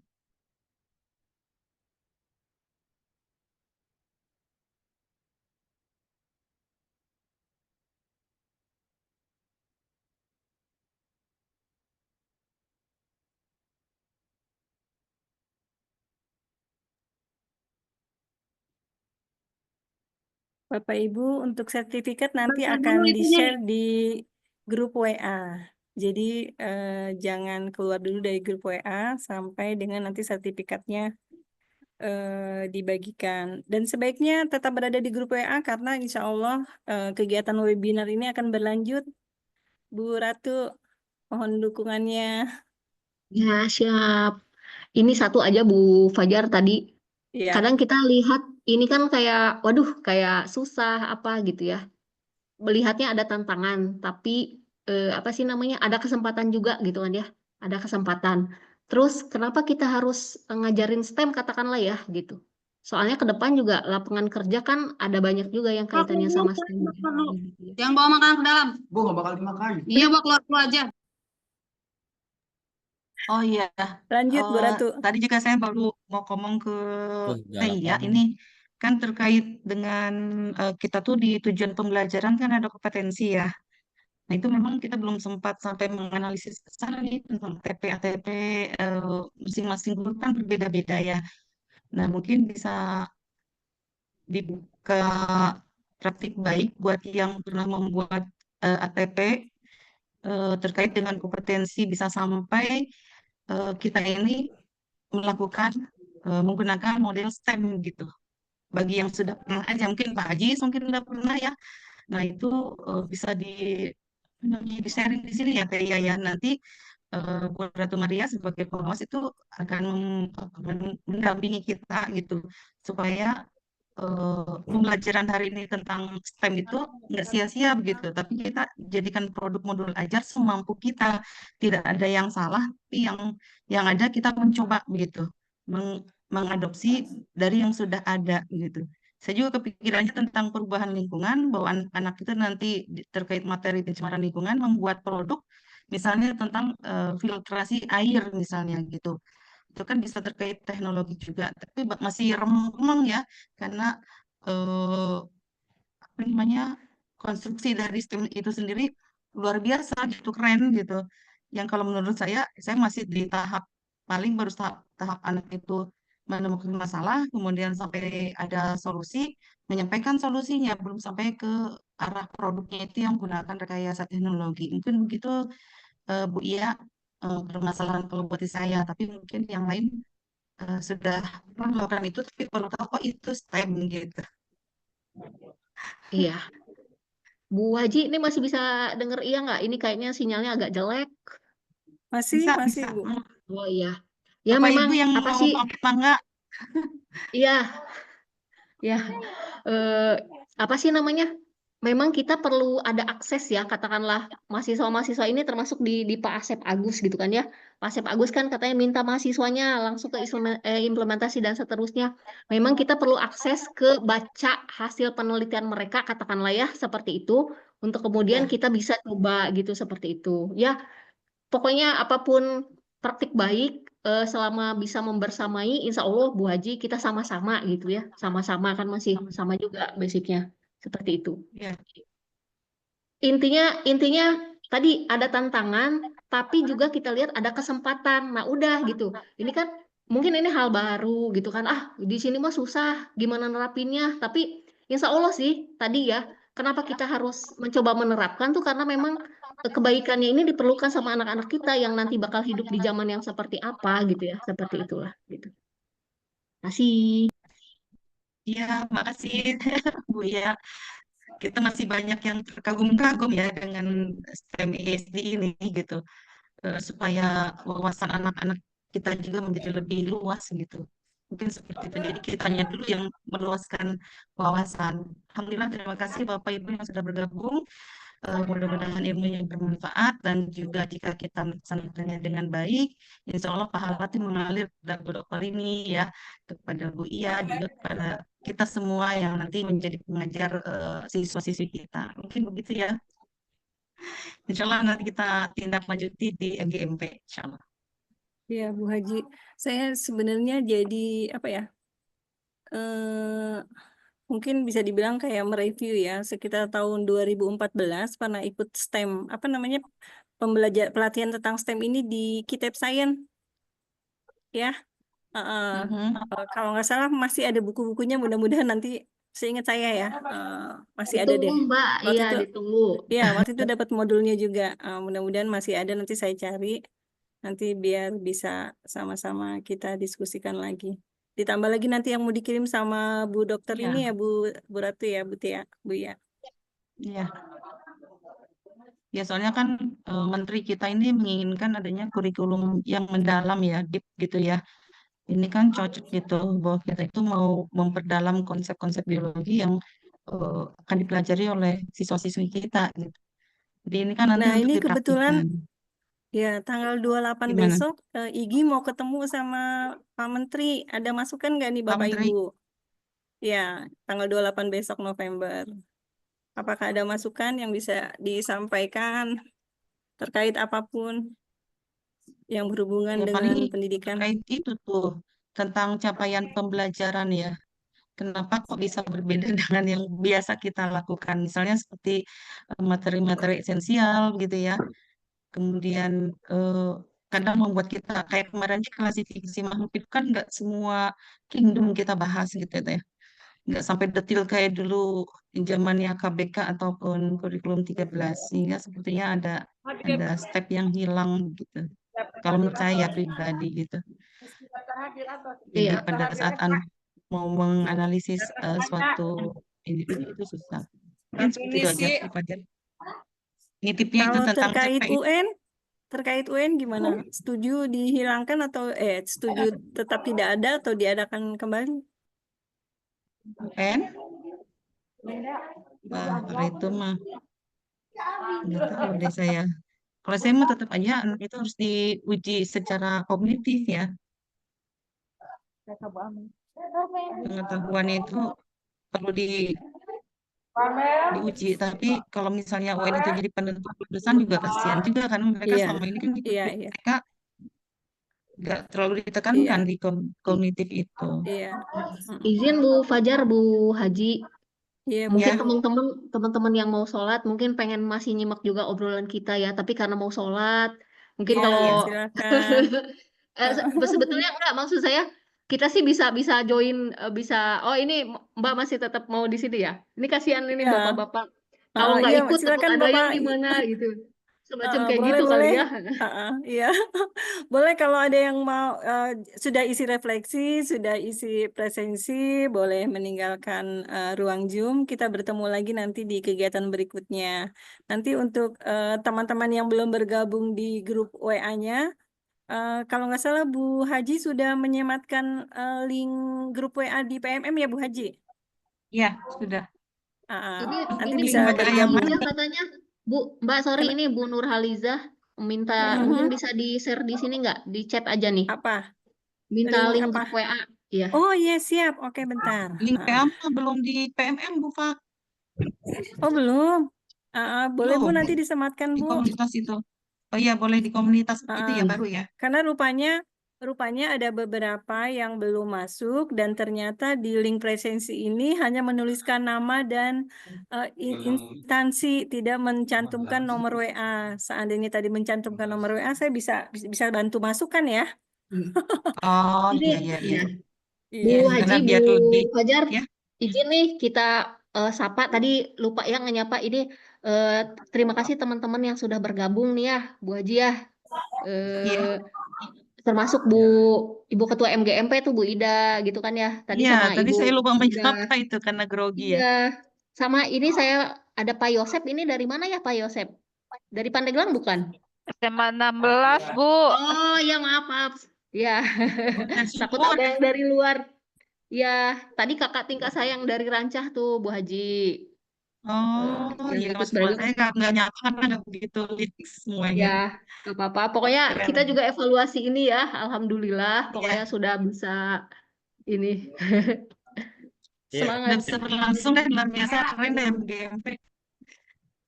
Silakan gabung grup WA-nya Bapak Ibu yang belum Oh iya, gabung. WA-nya di-share dulu ya. Saya belum disimpan di PMM ini lupa. Nggak bisa masuk baik, euy. Lupa. Masukin, Pak. Kumaha Pak Kama? Ayo. Bentar lagi Jumatan. Nggak bisa masuk absen, kenapa ya? Nggak bisa masuk absen. Masuk grup. Grup apa absen, Pak? Nggak bisa absen Bapak ini. Oh, nggak bisa absen. Absennya di Login dulu, Pak. Login dulu. share di grup aja. Login kemana Ibu? Harus email aktif. Nah, itu login email, Pak. Email nggak bisa masuk Bapak Ibu. Absen nggak bisa masuk Absen emailnya mana juga. nih absen? Akunnya penuh kali, Pak. Pakai Gmail yang lain, pakai email yang lain bisa nggak? Coba. Pak In. Ya, dicoba email lain karena hanya satu tanggapan itu settingannya. Iya. Coba email lain. Saya sudah coba 2 email tapi error terus, gimana ya? Pak Iin tuh yang bikin. Bentar, Nanti Pak sama Iin Pak mana? In. Siap, dicek ini. Pak Yosep ada di grup WA? Nggak ada Bu, nggak masuk. Oh, ini ada grup link grup WA-nya di chat sudah terlihat, bisa diklik Pak. Nggak dikasih sama Bu Ati ya? Nih, di Link chat. bawah Bu ya? Enggak, nih agak di atas dikit. Nah, di atas yang dari Tangerang hadir. Nah, sudah terlihat belum Pak? Gabung grup. Oh iya, gabung grup ada ya? Ya. Nah.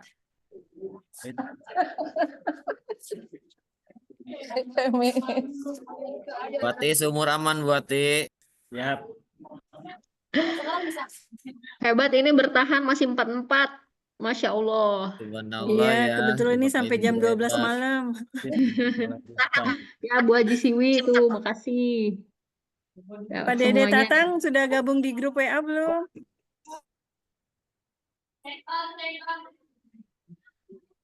Ini ada Bu Rubiati juga dari SMA 1 Lebak nih. Benar gak sih? Bu Siti Rubiati ya itu, Pak? Oh, Bu Ruby. Ya, Bu Ruby itu satu peran sama Bu Ida. Bu Haji, kita agendakan yang open laboratory, ya kayak open house-nya gitu, kita agendakan Oh, boleh, berkunjung boleh. ya. Itu biasanya bulan apa itu? Biar kita Kalau nggak nanti salah sekitar Mei Juni gitu Bu Haji, tapi nanti ya cari info lagi ya gitu. ya sama ini minta untuk suratannya bagaimana gitu. Jadi misalnya untuk MGMP berapa orang, misalnya kubis gitu ya, untuk bisa masuk ke dalam open house lab UPI itu. Saya juga pernah tahu sih, tapi itu di jam kerja kalau nggak salah. 3 hari Iya, dibukanya. betul, jam kerja. Kalau masih bulan Mei lumayan masih bisa nabung. Berarti bisa orang masuk dia?